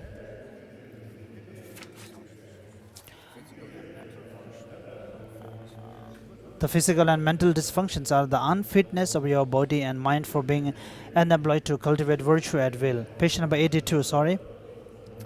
Their remedies, physical and mental pliancy, until great serviceability in terms of applying your body and mind to wholesome actions, for you are free of dysfunction of both the body and mind. His Holiness refers that this is quite similar to what we have read before in the Middle and Lumrim about the needs to be free of dysfunctions of both the body and mind. Moreover, physical dysfunction, which is included in the category of afflictions, interferes with your delight in eliminating afflictions. When you try to eliminate your afflictions, your body becomes unserviceable with a sense of heaviness and so on. Once you are free of this, your body becomes buoyant and light. This is a serviceable body. Likewise, mental dysfunction, which is included in the category of afflictions, interferes with your delight in eliminating afflictions. When you try to eliminate your afflictions, you cannot experience pleasure in focusing on a virtuous object. Once you are free of this, your mind focuses on the object of meditation without resistance. This is a serviceable mind. Thus, the Master Siddhartha states, the serviceability of the body is that from which lightness and buoyancy arises in your physical actions. The serviceability of the mind is the cause of cheerfulness and lightness of the mind and engaging in perfect attention. If you are endowed with this transformed equality that arises from your mind, you focus on the object of meditation without resistance. Therefore, it is called the serviceability of the mind. In short, due to the serviceability of the mind and body, even when you want to strive to eliminate afflictions, you do so arduously and with distaste that someone unable to engage in work. When pliancy is achieved, this tendency stops and your body and mind become very easy to employ. Such complete physical and mental serviceability arises to a slight degree from the time that you start to cultivate concentration. This gradually increases until it finally turns into pliancy and one-pointed meditative serenity. At first, this is difficult to recognize due to its subtlety, but later on it becomes easy to recognize. Asanga Sarvaka level states, at the very beginning, when you begin the correct training, the occurrence of mental and physical pliancy and mental and physical serviceability is subtle and difficult to discern. And as that one-pointed mind and mental and physical pliancy increase in the manner of unchained reaction, they lead to a one-pointed mind and mental and physical pliancy that are obvious and easy to discern. The portent of the occurrence of easily discernible, perfected pliancy is this. Persons who are striving to cultivate concentration experience a sense of heaviness and numbness of the brain, but it is not an unpleasant heaviness. As soon as this occurs, they are freed of mental dysfunction that obstructs their delight in eliminating afflictions, and mental pliancy, which is a remedy for this dysfunction, arises for the first time. The Sarvaka level states, the portent of the proximate occurrence of obvious, easily discernible one-pointedness of mind and mental and physical pliancy is a sensation of brain becoming heavy, but this is not a harmful characteristic. As soon as this happens, you eliminate the mental dysfunction that belongs to the category of afflictions and that obstructs your delight in eliminating afflictions, and the mental serviceability and mental pliancy, which are remedy for this dysfunction, arises. Then, due to the power of the arising of the pliancy that makes your mind serviceable and energy that a cause of physical pliancy occurs through your body. Where the last line, the Sarvaka level states, due to its occurrence, energy wind included among the great elements that is conducive to the arising of physical pliancy courses through the body. When it flows, you are freed of physical dysfunction that belongs to the category of afflictions and that obstructs your delight in eliminating afflictions, and physical pliancy, the remedy for these afflictions, saturates the entire body so that it seems if you are filled with this energy.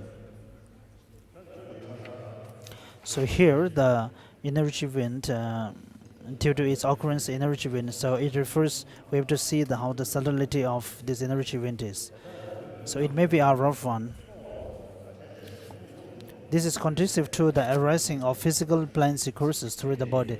When it flows, you are freed of physical dysfunction that belongs to the category of afflictions and that obstructs your delight in eliminating sufferance, and physical pliancy. The remedy for this affliction saturates the entire body so that it seems that they are filled with this energy. Now, physical pliancy is a very pleasant sensation within the body or a mental factor. As the Master Siddhartha states, citing Sutra, if a distinctive physical sensation is qualified by delight, recognize this to be physical pliancy. If your mind is delighted, your body becomes pliant. Thus, when the physical pliancy initially occurs due to the power of energy that arises, a great sense of well-being in your body, and on this basis, there also arises in your mind a most exceptional experience of that pleasure.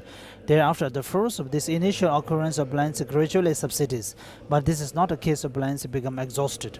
Rather, this pliancy is coarse and excessively aggregates your mind. So, with its disappearance, there occurs a pliancy tenuous like a shadow that is compatible with steady concentration.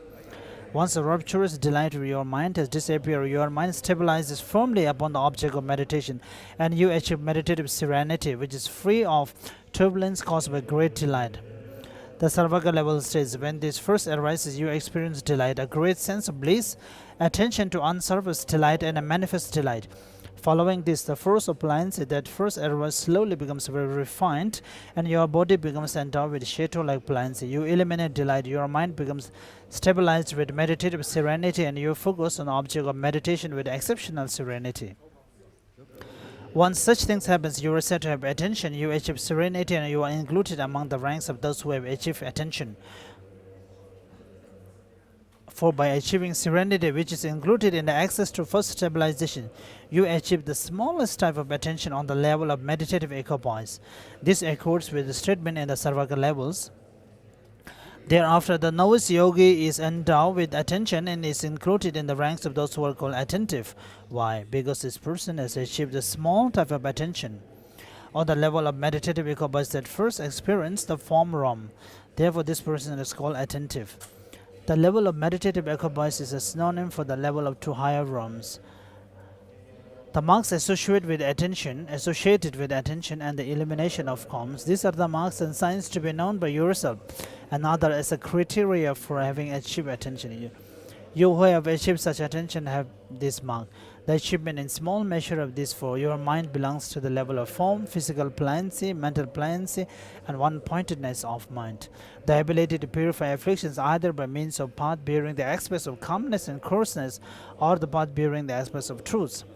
Once your mind is established inwardly, meditative equipoise and physical and mental planes arise ever so swiftly. For the most part, the five obstructions, such as sensual desire, do not occur. When you rise from meditative equipoise, you still possess physical and mental planes to some extent. Thus, the Sarvaga level says, these are the marks of a novice who is endowed with attention. You achieve the small degree of a mind that experience the form ROM, physical pliancy, mental pliancy, and the small degree of one-pointedness of mind. You have the opportunity and ability to practice with objects of meditation that purify afflictions. Your mind stream becomes smooth, and you are enveloped by a meditative serenity.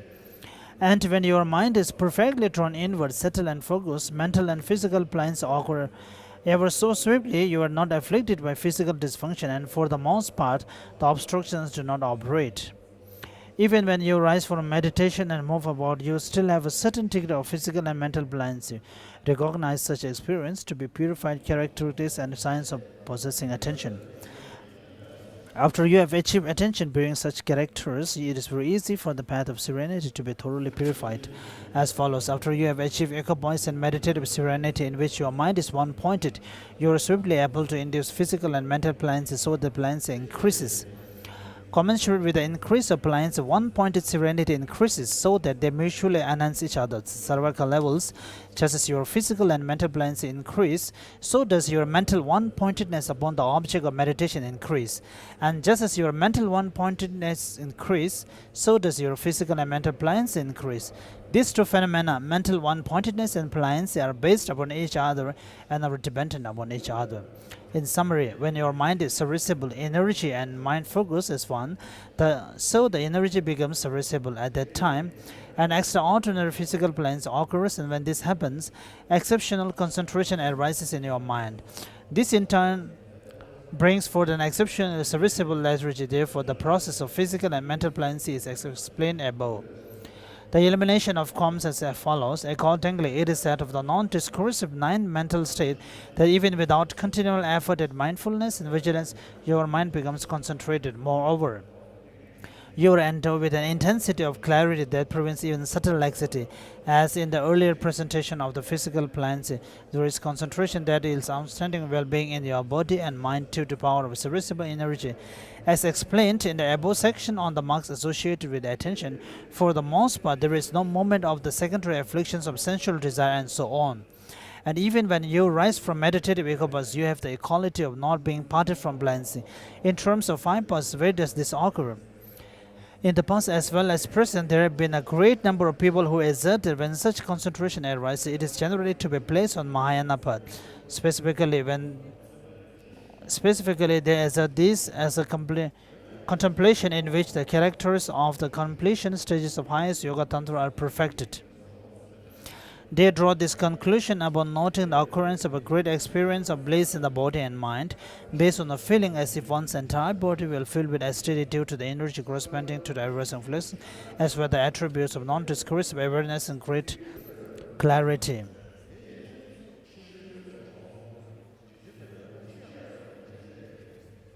On page number 87. Second paragraph. Furthermore, if this concentration is imbued with the view that correctly knows selflessness and with the attitude of determination to be freed, which probably ascertains the faults of the whole of cyclic existence, is repelled by the cycle of existence, and will diligently strive for liberation, it turns into path to liberation. If it is imbued with the precious spirit of enlightenment, it turns into the Mayanabad. For example, if the generosity of giving a single morsel of food to an animal and observing even one type of ethical discipline imbue with this attitude, they turn into collection of merit on the path to liberation and omniscience respectively. Nevertheless, in the case of this question, you do not investigate whether it becomes a path of liberation or omniscience in terms of it being imbued to other paths. Rather, you investigate which path it becomes by very nature of concentration itself. Although their inconsistency prevent the Madhyamaka and Chitramatun, which to establish the object of the way of insight. In general, there are no consistencies in their identification of serenity and insight, for in way depth of knowledge of their mind streams. Therefore, Noble Asanga states in the Bodhisattva levels, compendium of determination, compendium of knowledge, and the Sarvaka levels, that within the context of the individual practices of serenity and insight, when serenity is accomplished, it is accomplished through stages of 9 mental states. Moreover, since it is elaborated set forth in Sarvaka levels, these 9 concentrations are not asserted as a means for accomplishing insight. This truth is instead explained separately from the 9 mental states, and the means of accomplishing it also explained separately in Asanga's Sarvaka levels. Similarly, in Madhyamika stage of meditation texts, and Ratna Karasanti's instruction for perfection wisdom also separately discusses the path of serenity consisting of 9 mental states and the path of insight. There are also no differences between the statements on the teaching of Mahayana and commentaries by Asanga. So all the great trailblazers of one mind in this regard. Although bliss and clarity are present in concentration, which are explained in Sarvaka levels, it is mere serenity when there is no profound non-discursive awareness. But if non-discursive awareness is present, it becomes concentration and emptiness. By concentration and emptiness, are you referring to investigating the meaning of profound in the phrase profound non-discursive awareness by using discerning wisdom to establish this definitely in theory and then focusing on this without discursiveness? Or are you referring simply to settling non-discursive awareness and non-analyzing anything? In the first case, I also assert such a practice to be concentration on emptiness. If you assert likewise, there is a distinction between those who have and those who do not have an understanding of the way of where things are. These individuals who have the view and sustain a non-discursive awareness upon settling in this view are practicing the profound concentration on emptiness. The meditation of those who lack an understanding of this view and meditate by not thinking about anything is profound meditation on emptiness. It is valid to claim this distinction, to not declare that all types of meditation in which you do not think about anything are meditative stabilization or objectless, or on the signless, or on emptiness. Regardless of whether or not you have the view that comprehends emptiness, all meditation in which your mind is focused on not thinking about anything and not analyzing anything is concentration on emptiness. In that case, you will be forced to assert that even the concentration along the way to meditative serenity mentioned previously in passage from Asanga Sarvaka levels are concentrations on emptiness. For in those two, when settled in concentration, apart from few occasions of monitoring and so on, when the strength of mindfulness and vigilance has decreased, you sustain the meditation without the slightest discursive thought of this or this is not this. Therefore, in Sutra Unraveling the Intended Meaning says the concentration for achieving serenity attend to an image that is without discursive thought. Page number 89. This is stated in a passage concerning the practice of meditating serenity alone. In passages concerning the practice of serenity, the authoritative treatises speak only of meditation that is focused without analytical activities. So, to acknowledge people at the condition of all meditation without discursive thought at all constitute the practice of meditation on emptiness is lovable.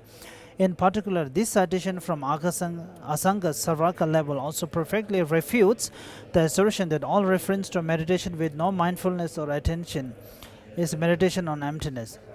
Furthermore, Kamaleshila's first stages of meditation says, the nature of serenity is nothing more than a one-pointed mind. This is a general Characteristics of one meditative serenity. Ratnakrasanti's instruction for the perfection of wisdom also states, focusing on the mind which is perceiving various things, reject mental conversion and cultivate serenity. Mental conversion is the discursive thought. This is this. Moreover, after earlier citing numerous sutras and treatises by great trailblazers, including the discussion on Cloud of Jewel Sutra concerning serenity as mental one-pointedness, I have already explained numerous times that serenity enters no discursive thought whatsoever. Therefore, there is non-discursive awareness that meditates on emptiness as well as non-discursive awareness that lacks even the slightest cognition of emptiness. So do not regard every occurrence of bliss, clarity, and non-discursive awareness as meditation on emptiness. These comments disclose only a portion of this subject, so strive diligently and understand the ways of accomplishing serenity and insight as elucidated by Maitreya, Asanga, and so on.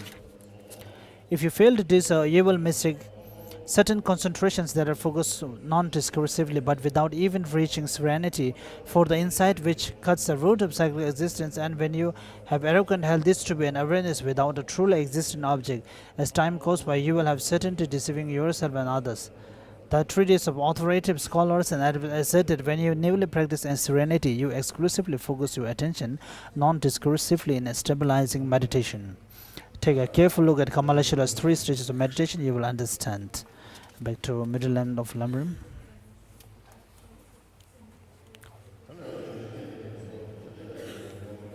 By page number 225, the stages of conscience that arises in dependence on it.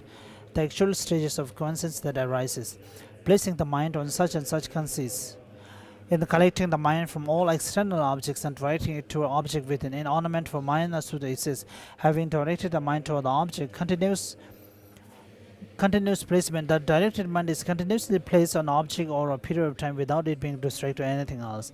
Then patchy placement. Realizing distraction quickly, you should patch it up again. Close placement is explained as follows in Instructions on the Perfection of Wisdom. The mind, while extensive by nature, is collected again and again, thus refined, so that placement gets better and better. This accords with the statement, intelligent people should more and more collect their minds internally. Having reflected on the positive qualities of meditative stabilization, you rejoice in it. Then, since you see the positive qualities, the mind is trim in stabilization.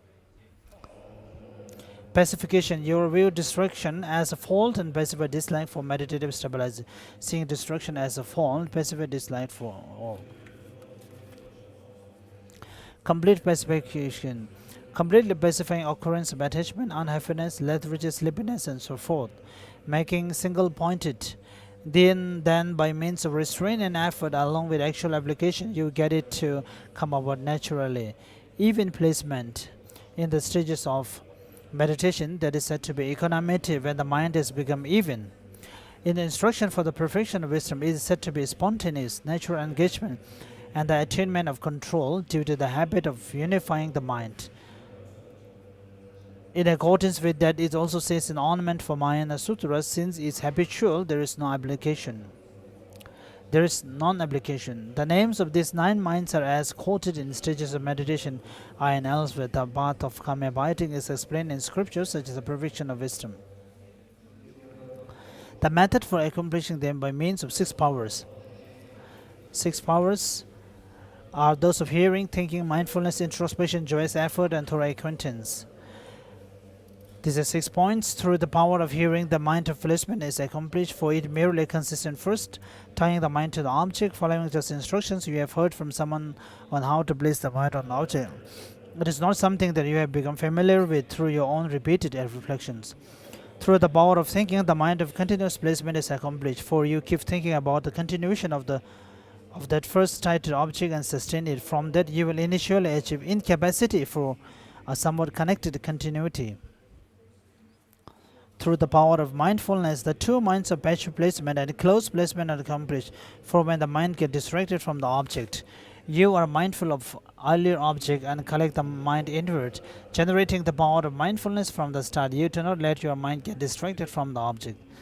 Through the power of introspection, the 2 minds of taming and pacification are accomplished, For through recognizing with introspection the disadvantages of scattering toward discursive thought and toward the signs of secondary afflictions, and through viewing them as false, you do not allow your mind to scatter toward those too. Through the power of joyous effort, you accomplish the 2 months of complete pacification and making single pointed, for you abandon even subtle occurrence of discursive thought and secondary afflictions with endeavor, thereby not responding to them. Since you do so, laxity, excitement, and so forth cannot obstruct your meditative stabilization, and meditative stabilization that arises continuously is accomplished. The power of thorough acquaintance. These points echo the intended meaning of Sarvaka level, so you should not rely on any other explanations. How during the 9th mental abiding you effortlessly enter meditative. Now when you have attained the 9th mind, it is like in the following analogy. If you are never used to reciting a text or something like that, then whenever the motivation to recite it first arises and you recite it, even though your mind is distracted by something else in the meantime, the recitation itself continues uninterruptedly without endeavor. Like when you have placed your mind in equipoise once through the mindfulness of having initially directed towards the object, then even though mindfulness and introspection are not applied continuously, you become capable of entering meditative stabilization continuously over a long period without being interrupted by scattering. When mindfulness and introspection are continuous, there is no need for the endeavor of application, and that is called without application or endeavor. For that to arise, first a long-lasting meditative stabilization that cannot be obstructed by unfavorable conditions such as laxity and excitement has to arise whenever mindfulness and introspection are each applied with endeavor. That is the 8th mind. That are the 9th one, and the same in that condition favorable and meditative stabilization such as laxity and excitement cannot disturb them. Yet since it is necessary here to apply mindfulness and introspection uninterruptedly, it is said to be connected with application or endeavor. For that to arise, it is necessary to stop even subtle laxity, excitement, and so forth as soon as they arise without responding to them. Therefore, the 7th mind is necessary. For that to arise, there is a need for powerful introspection, watching that there is no scattering toward conceptual thought and secondary afflictions, distracted by them having been understood to be a disadvantage. Therefore, you need 5th and 6th mind, because these two are accomplished with introspection that has become powerful. For something like that to arise, however, there is a need for both mindfulness that immediately remembers the object even if the mind has been distracted from it, and the mindfulness that does not allow any distraction from the object in the first place. Therefore, the 3rd and the 4th minds are necessary, because these two are accomplished by those two types of mindfulness. For this to arise, however, the first of all, the mind must be tied to object, and continuity of that bond must be undistracted. Therefore, the 1st and 2nd minds arise first. The summarized meaning of these points: how they involve 4 types of attention. Sarvaka levels explain that the 9 stages of conscience involve 4 types of attention. Explained in accordance with that, there is tight engagement at the time of 1st and 2nd minds, because the mind needs to be tightened with effort. Then during 5 months, laxity and excitement interrupts you, and you cannot sustain long meditation sessions. So at that time, there is interrupted engagement. Then as regards the 8 mind, laxity and excitement cannot cause interruption, so that you can sustain meditation sessions for long. Therefore, at that time, there is uninterrupted engagement. Then, for the 9th mind, there is no interruption, and it is not necessary to rely on constant endeavor. So you settle into attention of effortless engagement. Setting out the doubt about that, the response to that, you are on page number 229. The need to continuously to rely on joyous effort in accordance with that.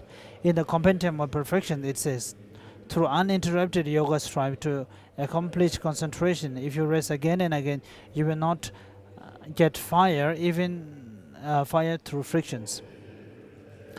The method of yoga is like that. Do not give up till you gain the obstruction. The measure for the accomplishment of calm abiding through meditation has 3 points.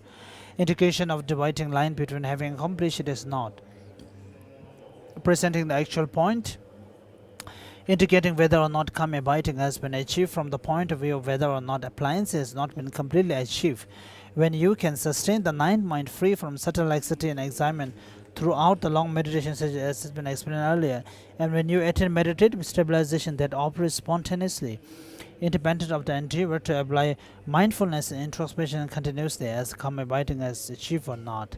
When meditative stabilization has been achieved, there is a twofold division.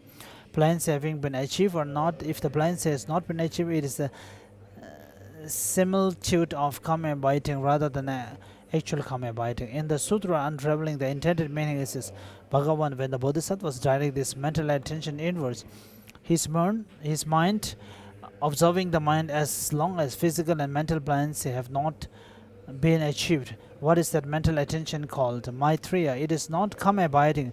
It should be described as an inclination that corresponds with the calm abiding, as something associated with it. In Ornament for the Mayana Sutra, it also says, since it's familiar, there is no application in. Then his body and mind attain extreme overwhelming pliancy afterwards. It is said to have mental attention. In this context, mental attention is calm abiding. In stages of meditation, it also clearly says, when the body and the mind of one who has thus familiarized himself with calm abiding become extremely pliable, and when his mind becomes fully controlled with regard to objects observed at will, at that time he should know that calm abiding has been accomplished. And from instructions on the perfection of wisdom, here the Bodhisattva dwelling alone in seclusion should mentally attend to his intended object. Having abandoned his mental conversation, he should attend many times to the mind itself as it appears. As long as physical and mental planes have not arisen, it is the mental attention that corresponds with calm abiding, whereas once they have arisen, it is calm abiding. Now, what level is meditative stabilization before the attainment of planes included in? Second, indicating in which calm abiding is accomplished, every plane has been fully achieved.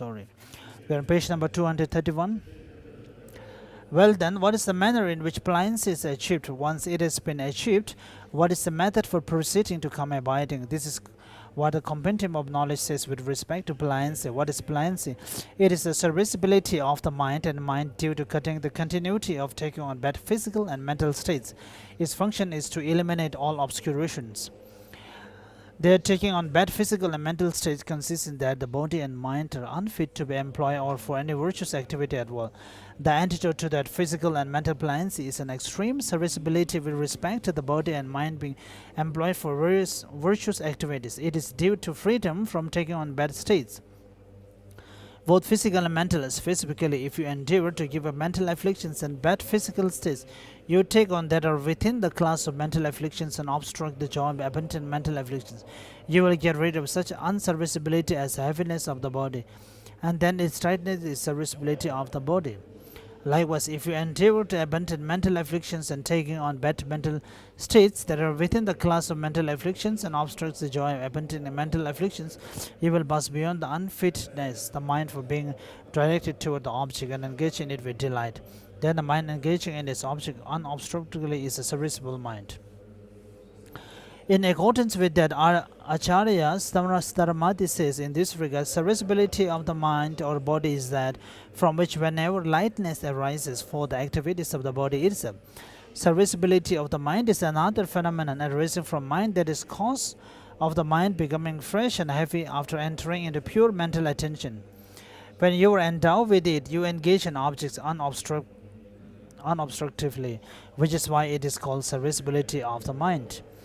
In brief, although you want to try hard and abandon the mental afflictions, the serviceability of your seemingly defended body and mind makes this as much difficult to you as if you were engaging in some unpleasant activity of yours.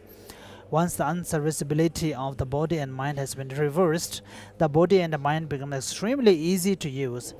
In Saravaka levels, it says that such perfectly completed serviceability of the body and the mind arises in small portions right from the beginning when you obtain meditative stabilization. So it increases, eventually turning into pliant, single-pointed calm abiding. In fact, at first it is subtle and therefore hard to recognize, but later on it becomes easier to recognize.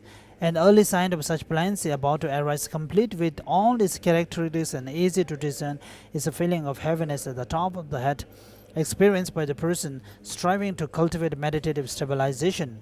It is not an uncomfortable heaviness. As soon as it arises, you are freed from taking on bad mental states that obstruct the joy of abandoning mental afflictions, and its antidote, pliancy, arises first. In Saravaka levels, it says, as an early sign that grows single-pointedness of mind, which is easy to discern, as well as pliancy of mind and body will arise before long. The top of the head will seem heavy. In fact, this symptom is not harmful as soon as it arises. Any bad mental state is taken out within the class of mental afflictions that obstruct the joy of abandonment are abundant, and their antidotes, serviceability of mind and mental planes, arise.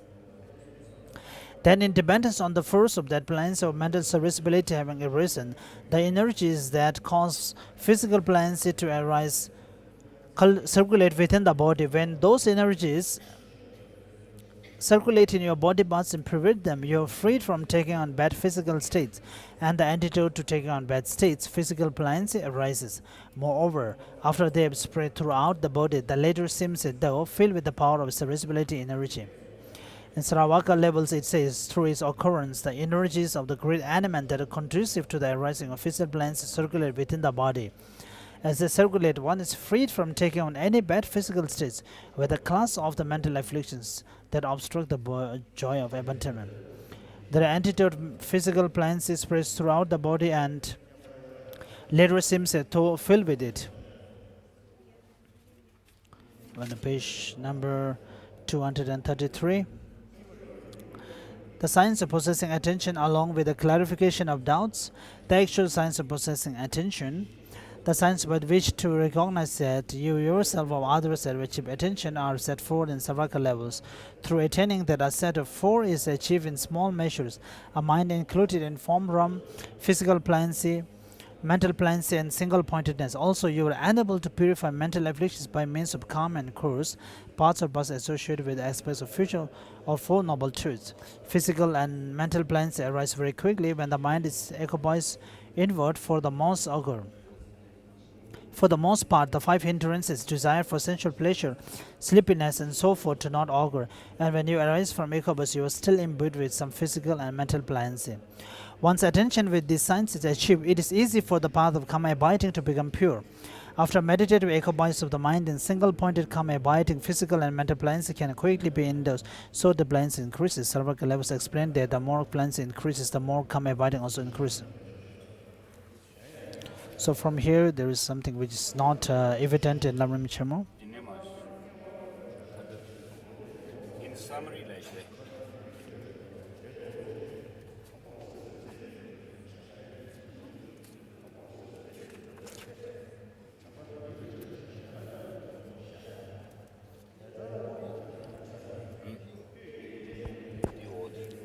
So it's page number 231. In brief, although you want to try hard and abandon the mental afflictions, the unserviceability of your seemingly deficient body and mind makes this as difficult to do this if you were engaging in some unpleasant duty of yours. Once the unserviceability of the body and mind has been reversed, the body and mind become extremely easy to use. In Sarvaka levels, it says that such perfectly complete serviceability of the body and mind arises in small portions right from the beginning when you obtain meditative stabilization. So it increases, eventually turn into pliant, single-pointed calm abiding. In fact, at first it is subtle and therefore hard to recognize, but later on it becomes easy to recognize.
Sorry, I'm here a little bit lost with the actual line here.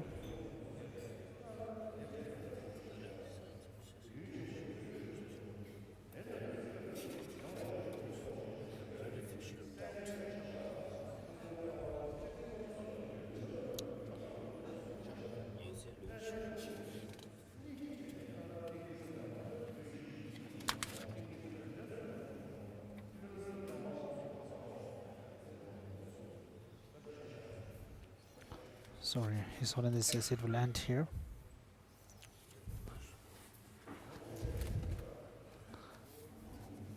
So how much is left? Maybe we'll read it.